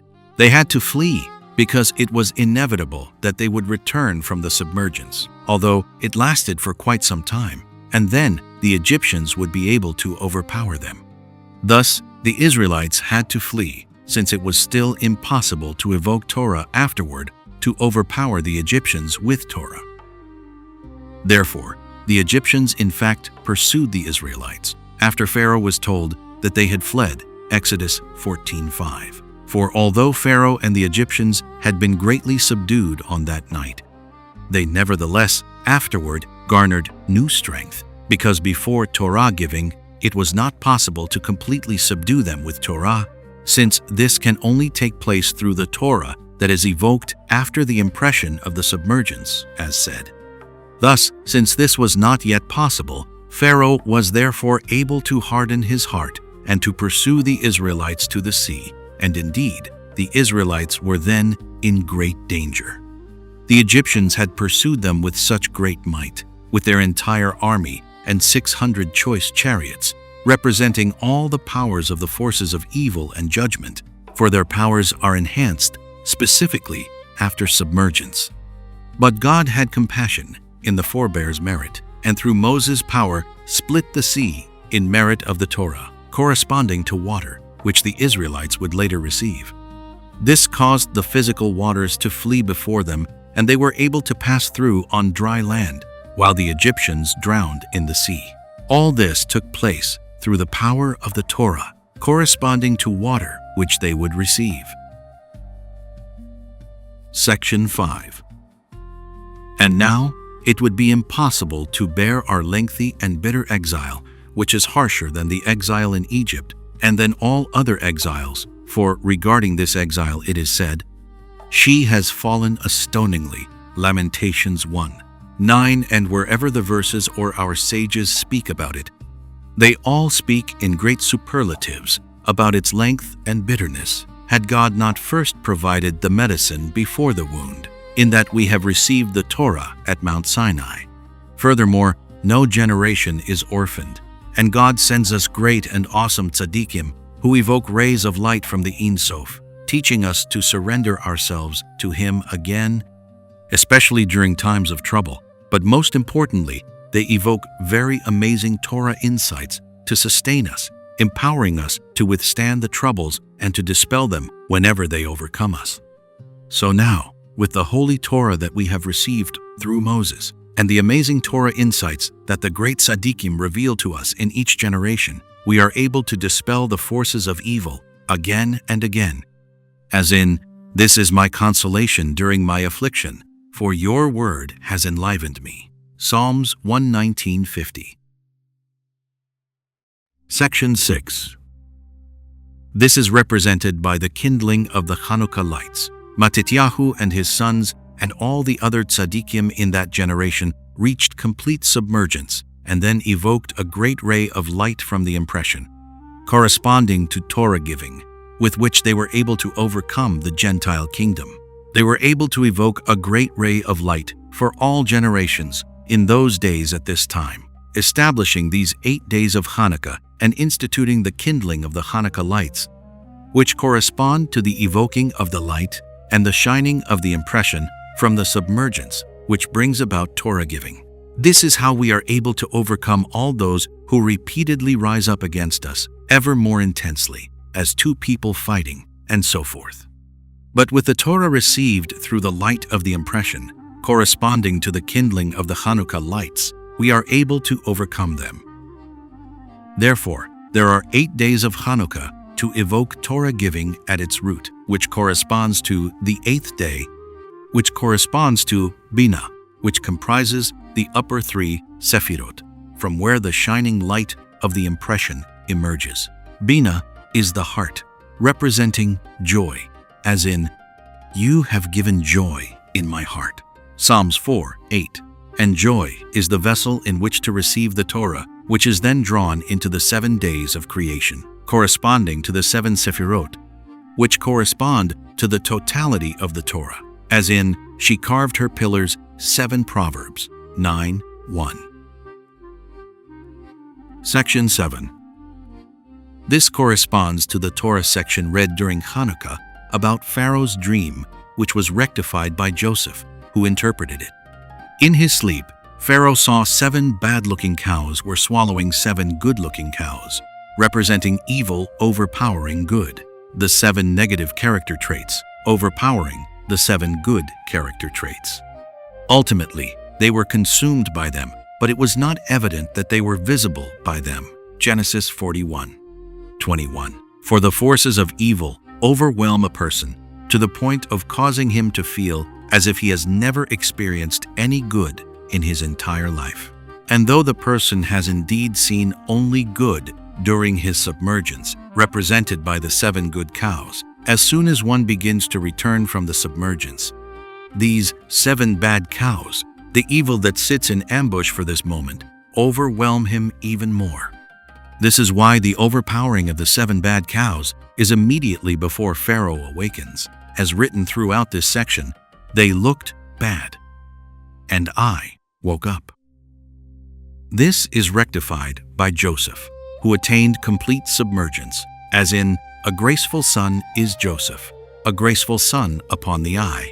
Genesis 49:22 upon the eye, in that Joseph, representing the authentic tzaddik, transcends the eye, for he completely closes his eyes from the appearance of this world and does not look at it at all, even for the blink of an eye.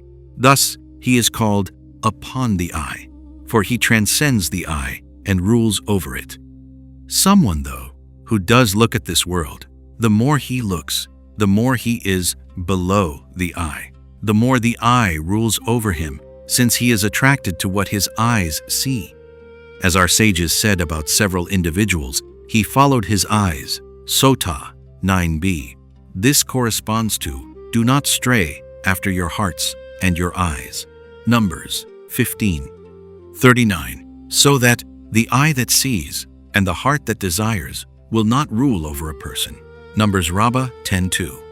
Rather, one will overpower the eye and the heart, transcending and ruling over them, as in upon the eye, so that one will not look at this world at all, represented by Joseph, who was called upon the eye. Thus, Joseph dispels all disgrace and shame, which are the passions and the forces of evil, as said regarding Joseph, God has gathered my disgrace, Genesis 30:23. Therefore, Joseph attained the ultimate submergence, by means of which he interpreted and rectified Pharaoh's dream, and empowered good over evil, the 7 years of plenty over the 7 years of famine. This corresponds to, Joseph will place his hand on your eyes, Genesis 46, for his hand, representing the receiving of the Torah from the impression which comes mainly through the hands, as in, the 2 tablets of the covenant were in my 2 hands, Deuteronomy 9:15, corresponding to, written with the finger of God, mentioned by the Rebbe in this lesson on our sages' teaching, each one pointed with his finger, Ta'anit 31a. This is because the rectification is mainly by means of the Torah that we receive afterward. The Torah protects the eyes, so that the forces of evil will not overpower us, even after we return from the submergence, for they fall before the Torah, as in, God's commandments are clear, enlightening the eyes. Psalms 19:9. This is the meaning of, Joseph will place his hand on your eyes, his hand on your eyes, meaning that even upon returning from habitual submergence, corresponding to the opening of the eyes, the forces of evil will no longer have power to overwhelm, since they will be dispelled by the Torah. The tzaddikim, even upon returning from submergence and opening the eyes, do not look at the foolishness of this world, but guard their eyes through the Torah that they receive from the submergence. This dispels all judgments, troubles, and forces of evil. This is the meaning of, Joseph will place his hand on your eyes. Section 8. This corresponds to tzitzit, which are the rectification of garments corresponding to the vessels of the mind. The first thing that needs to be done is to rectify and highly purify the vessels, the garments, so that they will be able to receive the ray of light from the impression of submergence into the Ein Sof, so that it will not just pass and be forgotten. Every Jew, deep in his soul, yearns and pines very deeply for God, since in his depth he is always focusing on the Tachlit, which is the light of the Ein Sof, which is his own root and into which he yearns to be submerged. But since this state can only be had for a short period at a time, as in, the angels ran forward and returned, when one has returned, the vessels of the mind, corresponding to garments, are unable to receive the ray of light from there, and one thus has nothing with which to quench one's thirst, and the experience is then usually completely forgotten. This is why the forces of evil attack the Jewish people so intensely. They see that a Jew always tries to escape to the Absolute, and the upright Torah scholars who desire and yearn greatly for the Tachlit do they attack with even more intensity, as our sages said, Sukkah 52a. There are countless thousands and millions of different levels between one person and another in this submergence and focusing on the Tachlit Absolute. Even in one individual, there are many variations between one time and another. Therefore, tzitzit is the first mitzvah in the morning. Immediately upon awakening from sleep, which is the submergence into the Absolute, one must don the tzitzit to evoke the light of the tzitzit, to rectify the garments, the vessels, the mind, so that one will be able to receive a ray of light from the impression of the submergence. This is the meaning of, you shall see it and remember all of God's commandments, Numbers 15:39. For the source from which the light of the tzitzit is evoked is the focusing on the Tachlit, which is the root of the Torah. This is represented by the blue dye for one of the threads of the tzitzit, corresponding to the tachlit, as explained in Likutey Moharan, Part 1:18. You shall see it actually refers mainly to the tachlit. We must focus on the tachlit, for tekelet resembles the sea, resembles the throne of glory Shulin, 89a, upon which rests God's glory, representing the light of the Ein Sof, corresponding to the tachlit. This is the meaning of, you shall not stray after your hearts and after your eyes, after which you tend to stray. We should not look aside toward the foolishness of this world, but focus our sights solely on the tachlit, which corresponds to tchelet, by means of which we evoke a light from the tachlit to rectify the garments, the vessels, so that we will be able to receive a light from the impression, which is the source of the Torah. This is the meaning of, you shall see it and remember all of God's commandments. For all commandments, the totality of the Torah, are evoked from the light of the impression. Section 9. Therefore, the entire Torah is connected to tefillin, as written, as a sign between your eyes, so that God's Torah will be in your mouth, Exodus 13:9, as our sages said, Kiddushin 35a. This is because the light of the impression from submergence corresponds to tefillin, which are the quintessential bond to God, since they are the essence of the ray of light of the impression, as can be understood from several places.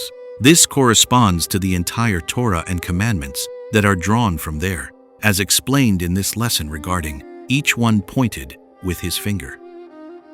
Tzitzit represent the rectification of the garments, the vessels, so that the vessels will be pure and be able to contain the light of the impression without its being lost.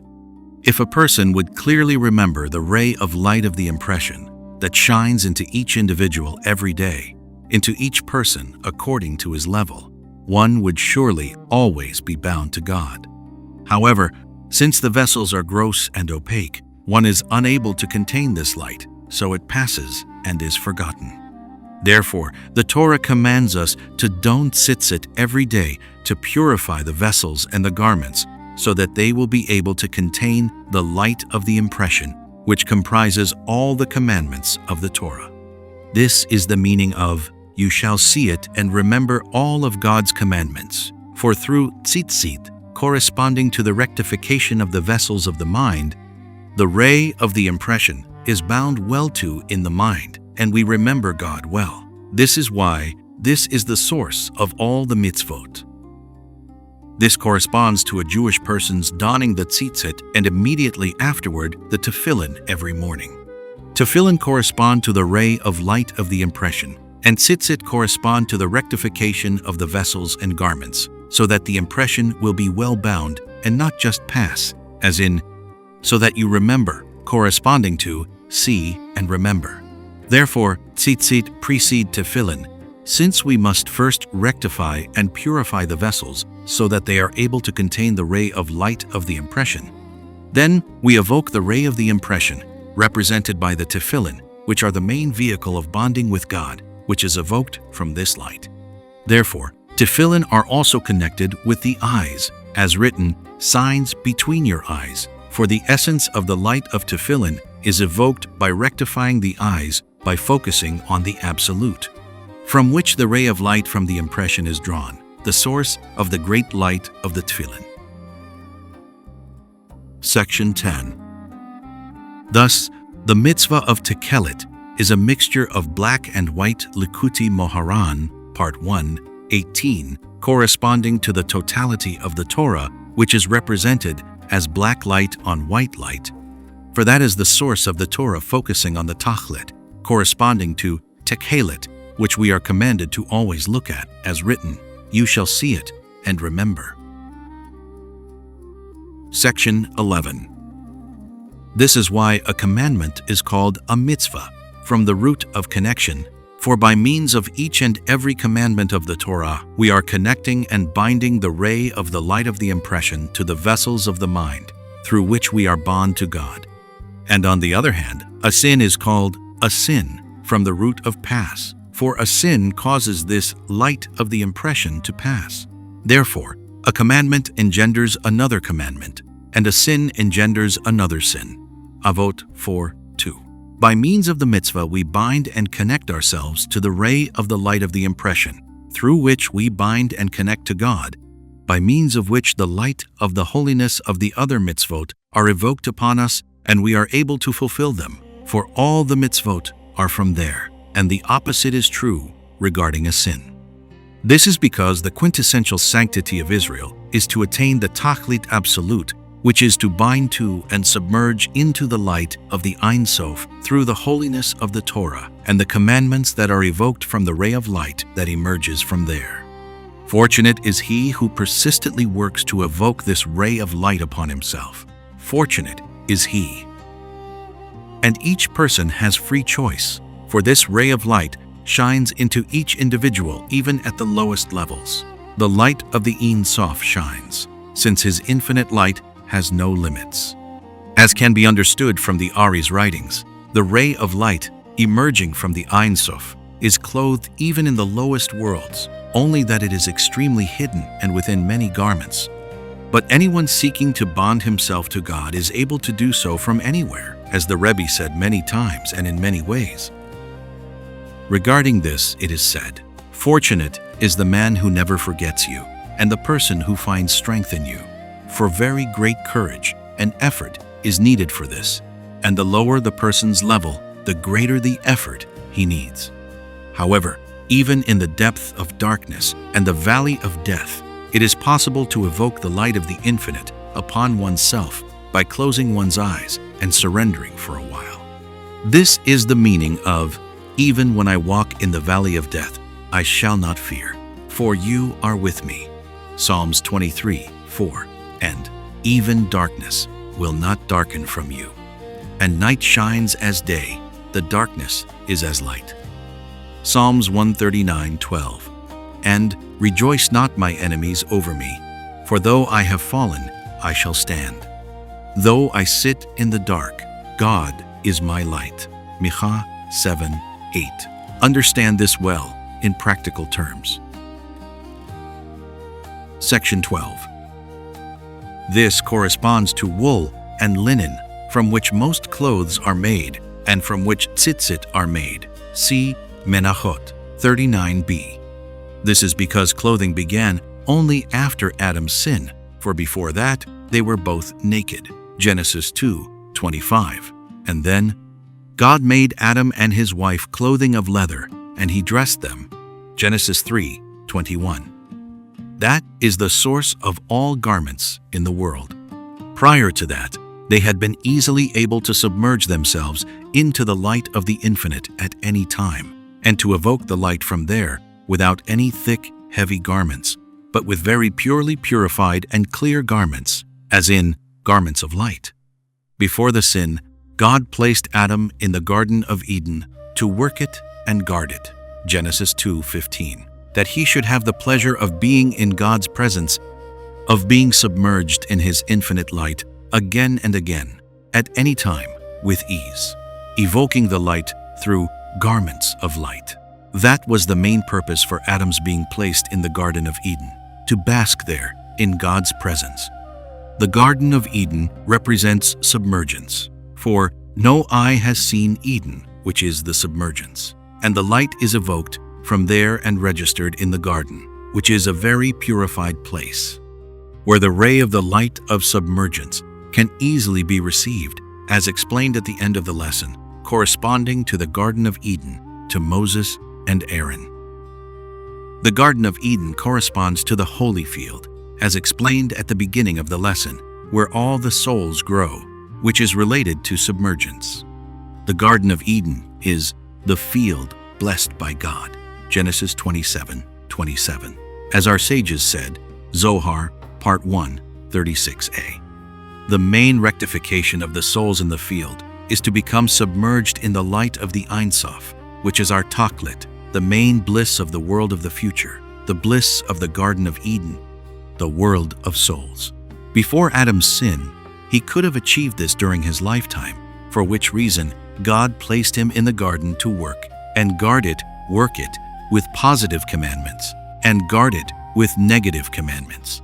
Tikkunei Zohar 62a. In other words, he only had to fulfill the Torah, by means of which he would have been able to submerge himself into the Ein Sof and to evoke the light from there without any thick garments, but only as garments of light.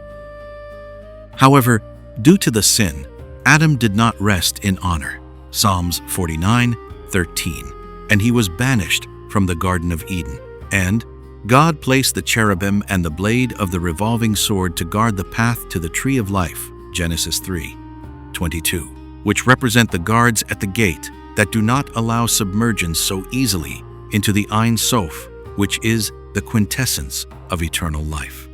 They confuse our thought with many enticements and confusions that come from the blade of the revolving sword, and then we need great effort before we are able to submerge there. Thus, now it is impossible to receive the light from there other than in many garments and constrictions, as in garments of leather, from which devolved material garments, which are the essence of rectification, for without garments it would be impossible to receive any light. Therefore, the forces of evil are very attached to garments, as our sages said. The reason why the clothing of the rabbis wear out is their fault. Brachot 6a. Since light is drawn mainly through the garments, and therefore those forces are attached to them, since they always seek to cause damage to the rectification through which God's light is drawn. Furthermore, the garments are close to them, since garments are external to man, corresponding to the chashmal, which is adjacent to noga, as known. For the garments separate between holiness and the forces of evil, and so therefore they are attached at this place. And this is why one must guard one's garments very carefully. This corresponds to tzitzit, which are the rectification of the garments, by means of which one receives the light of the impression from submergence. This corresponds to wool and linen, which are forbidden to combine into one garment other than in the case of a commandment, as written, "Do not wear sha'atnez, wool and linen together. Make tzitzit for yourself." Deuteronomy 22:11-12. The root of wool is from submergence, in that when a person suffers and is in trouble, he closes his eyes, which corresponds to submerging into the absolute, where everything is good, and where all suffering and judgments are dispelled. This corresponds to wool, which represents the rectification of the beard, as in, "I cry out to God from the straits." Psalms 118. 5. Straits is the same letters as wool, as explained in the Kabbalistic texts. This corresponds to, "The hair on his head is like clean wool," Daniel 7:9, which refers to the Ancient of Days, where submergence takes place. Thus, "I called out from the straits," referring to the oppression and the suffering.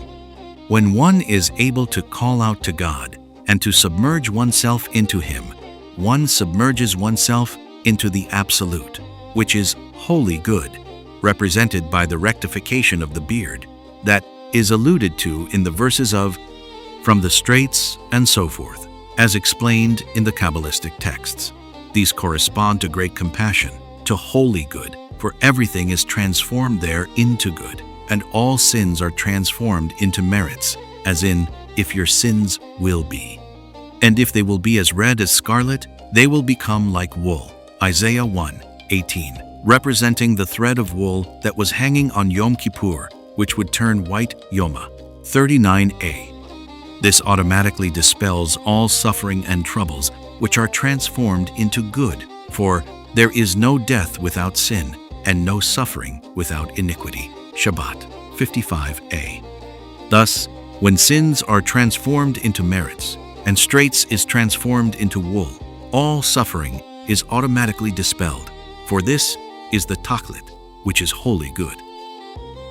Linen, on the other hand, represents harsh judgments, represented by Cain's offering, which was linen seed, Genesis Rabbah 22:5.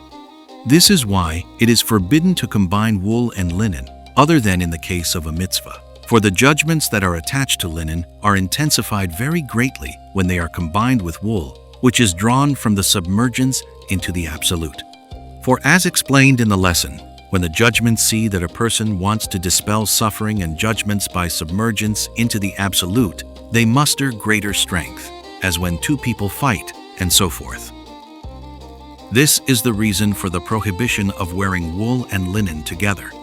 Wool corresponds to the submergence into the Taklit, for that is its root, whereas linen corresponds to harshness, to which judgments are attached, which intensify when encountering submergence. Therefore, when the mitzvah of tzitzit can be fulfilled in its perfection is when there was tchelet.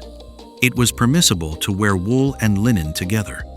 Through the holiness of the mitzvah of tzitzit, the light of the impression, which is the totality of the Torah, can be evoked, through which the judgments and suffering are calmed and dispelled after the submergence, when they seek to overpower all the more, as in, "Oh, all those who are thirsty, go to the water." Therefore, linen, corresponding to judgments, is also ameliorated then, and is transformed into holy garments, into vessels in which to receive the light of the impression from the submergence, which corresponds to the totality of the Torah.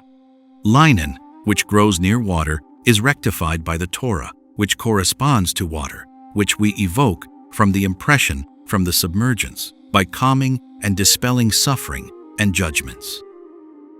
However, when there is no mitzvah, when it is not possible to evoke Torah, it is forbidden to wear wool and linen together, so that the judgments will not intensify even more, for all the forces of evil wield power over this combination, as known. Section 13. This corresponds to, while they were in the field, Cain rose up against his brother Abel and killed him. Genesis 4:8. Abel corresponds to wool, to submergence, for he brought the firstborn of his sheep, which produce wool, while Cain corresponds to linen, for his offering was linen seed. Therefore, when Cain saw that Abel was able to submerge himself into the light of the Ein Sof, for his offering was accepted, and his soul ascended, as written, God accepted Abel, and to his offering, Genesis 4:4, he therefore became very jealous and aggressive, eventually killing him.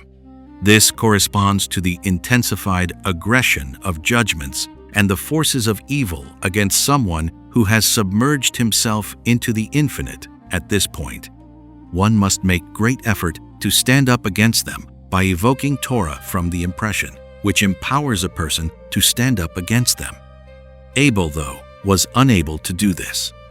Though he was able to ascend and submerge himself, he was unable to return in peace and to evoke Torah from there, as can be understood from the Tikkuni Zohar, which states about Abel, on that day he took a peek and died.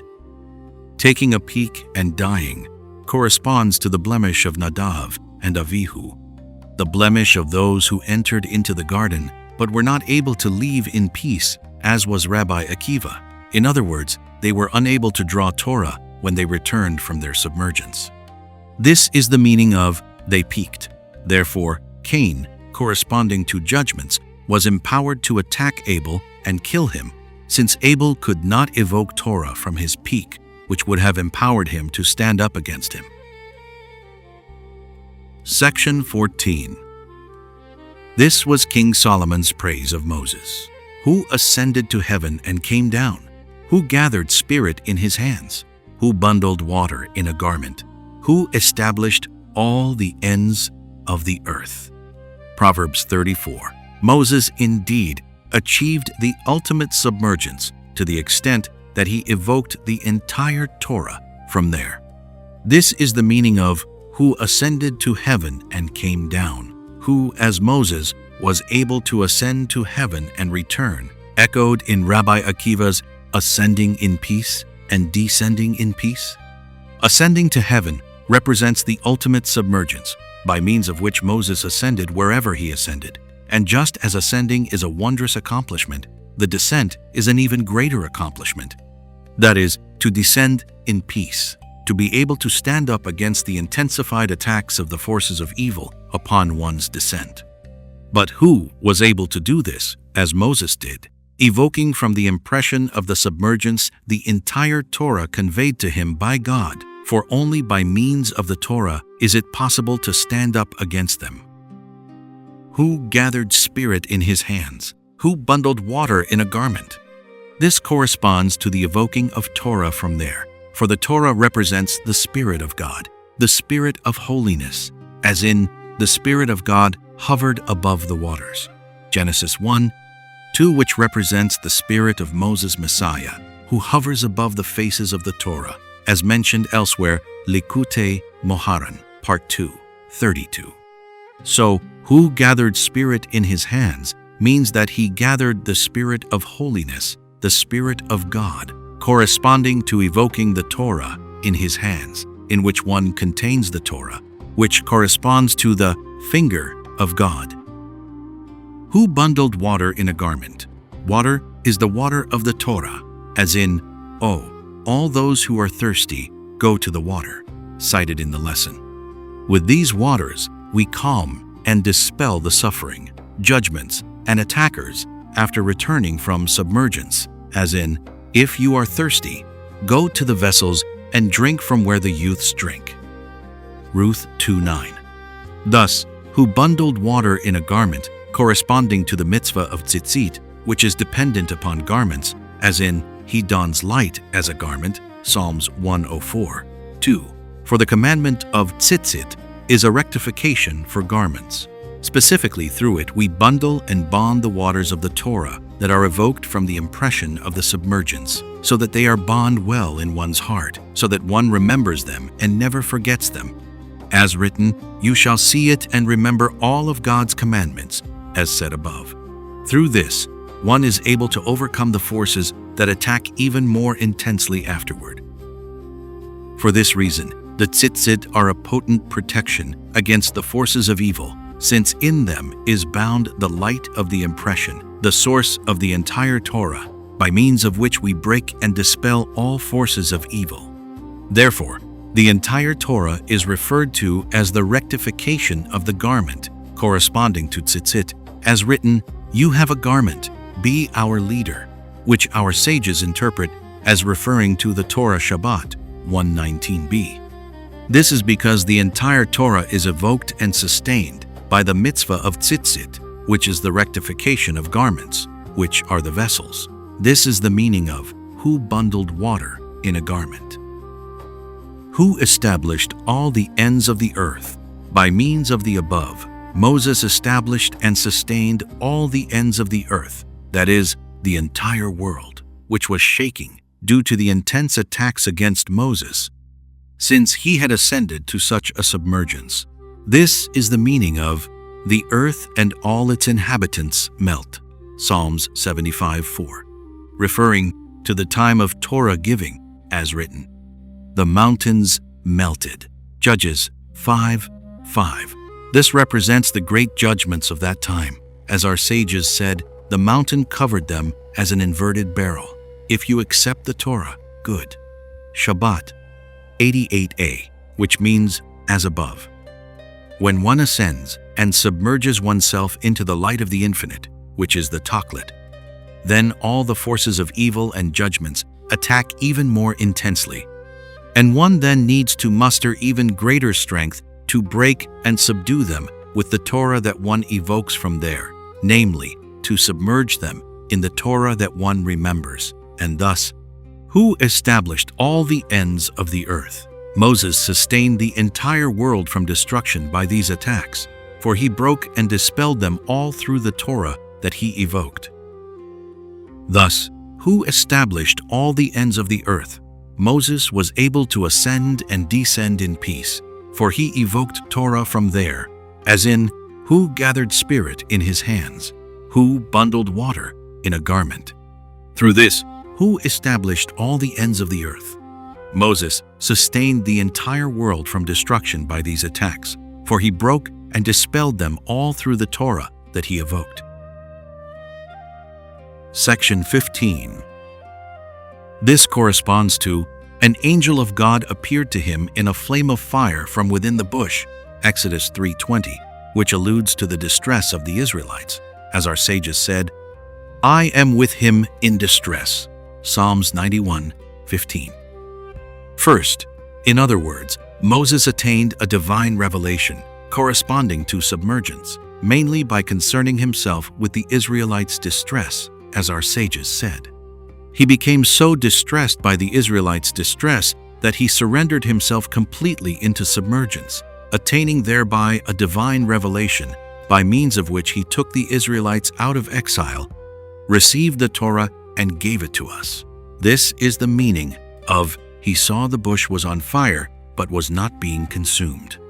The bush represents the judgments and accusations that are not yet consumed and dispelled despite the appearance of such a fire. A divine revelation through submergence, which is represented by a consuming fire, as written, "For God your Lord is a consuming fire," Deuteronomy 4:24. And its angels are of fire. The flame of God, Song of Songs 8:6, referring to the fiery flames of Dvaikut and Bitul. This fire should surely have burned and consumed the bush, representing the judgments and accusations to which the forces of evil are attached.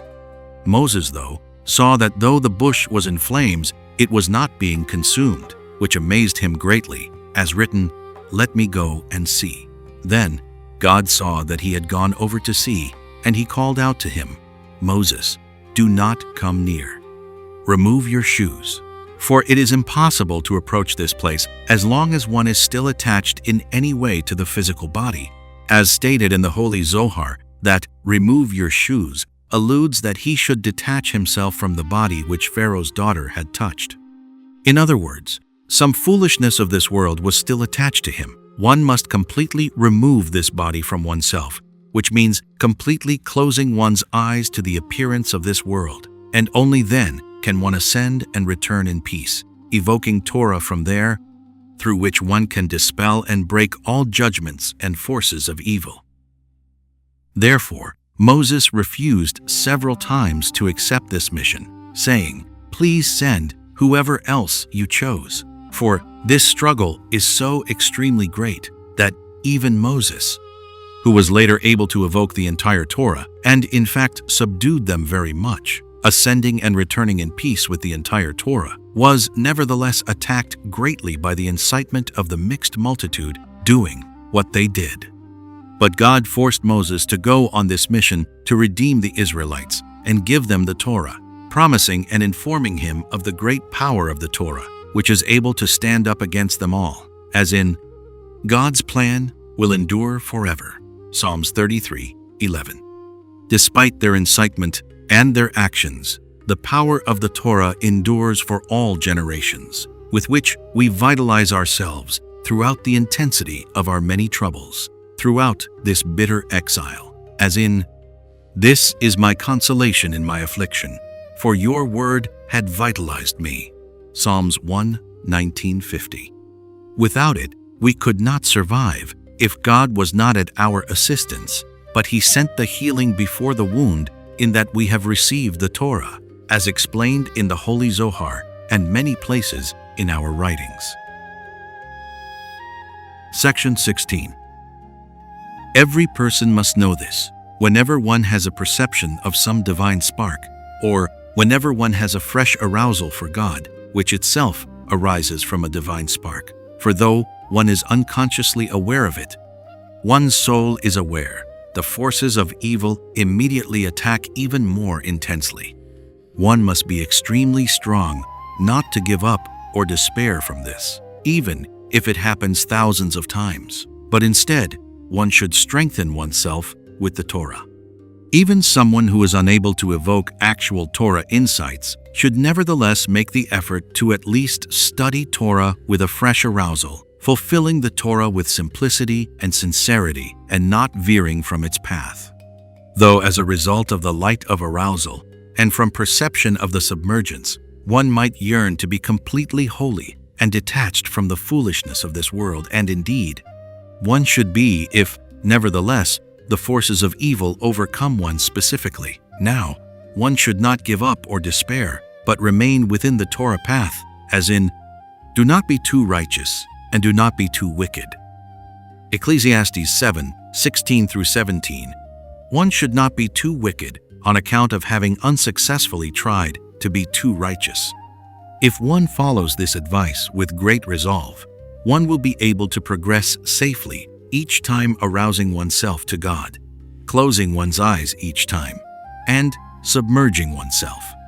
If one is able to truly submerge oneself henceforth and to completely leave behind the appearance of this world as it is truly appropriate, good. But even if not, one should at least not feel bad at all about it, but strengthen oneself to be an upright person with complete simplicity. This corresponds to, I reckon my ways, and I return my feet to your testaments. Psalms 119:59. Earlier, King David spoke of his great yearning and enthusiasm for God, representing submergence. God is my portion, I said, meaning that I want no portion at all in the foolishness of this world. Rather, only God is my portion, for all I ever desire is to bond myself to God, to be submerged into His infinite light. This is the meaning of, I yearn for your countenance with my whole heart, yearning, hoping, and waiting only for the light of your countenance, as Rashi explains there, which corresponds to yearning for submergence. Thus, I reckoned my ways, and I return my feet to your testaments. Though the intensity of this great enthusiasm and yearning might cause the forces of evil to attack even more intensely and seek to knock me down, I reckon my ways and return my feet to your testaments. I reckon my ways at all times, every day and every moment, what is the purpose of this world and its foolishness. According to my reckoning, I am surely enthused at all times to submerge myself, but I will absolutely not allow myself to fall in the least if I see that I am unsuccessful in this, but rather, I return my feet to your testaments. I console and vitalize myself with your testaments, which is the Torah we received, being careful not to veer from the simple ways of the Torah. This is the meaning of, I hurried and did not tarry to observe your commandments. I immediately urge myself greatly to observe your commandments with simplicity. For the intensified attack of the forces of evil must be met with an intensified resolve with great agility to observe your commandments. This is the meaning of, the bonds of the wicked have gathered against me. Your Torah I have not forgotten. This explains it all. The forces of evil have gathered against him to attack him in response to his great yearning, corresponding to submergence, as in, God is my portion, I said. But the bonds of the wicked have gathered against me. The forces of evil are planning to attack me intensely because of this. But your Torah I have not forgotten, for I revive myself at all time with the Torah that cools the thirst and breaks them. Then, at midnight I arise to praise you for your righteous laws. Everything we have said here revolves around rising at midnight, which is the time of arousal from sleep, which corresponds at its root to the return from submergence, when the forces of evil seek to overwhelm the person with physical sleep, which is comparable to death, represented by the evil spirit that rests on the hands. Then one must muster the strength to rise quickly from sleep at midnight and study Torah, by means of which we evoke the power of Torah that is evoked from the ray of light, from the impression, by means of which we can stand up against them and subdue them. This is the meaning of, at midnight I rise to praise you for your righteous laws, coming right after the previous verses beginning with, God is my portion, which speak about the spark of the submergence and that one must vitalize oneself only with the Torah, as in, at midnight I arise to praise you for your righteous laws. The laws of washing the hands in the morning, number 5, is included in the laws of awakening in the morning, number 5.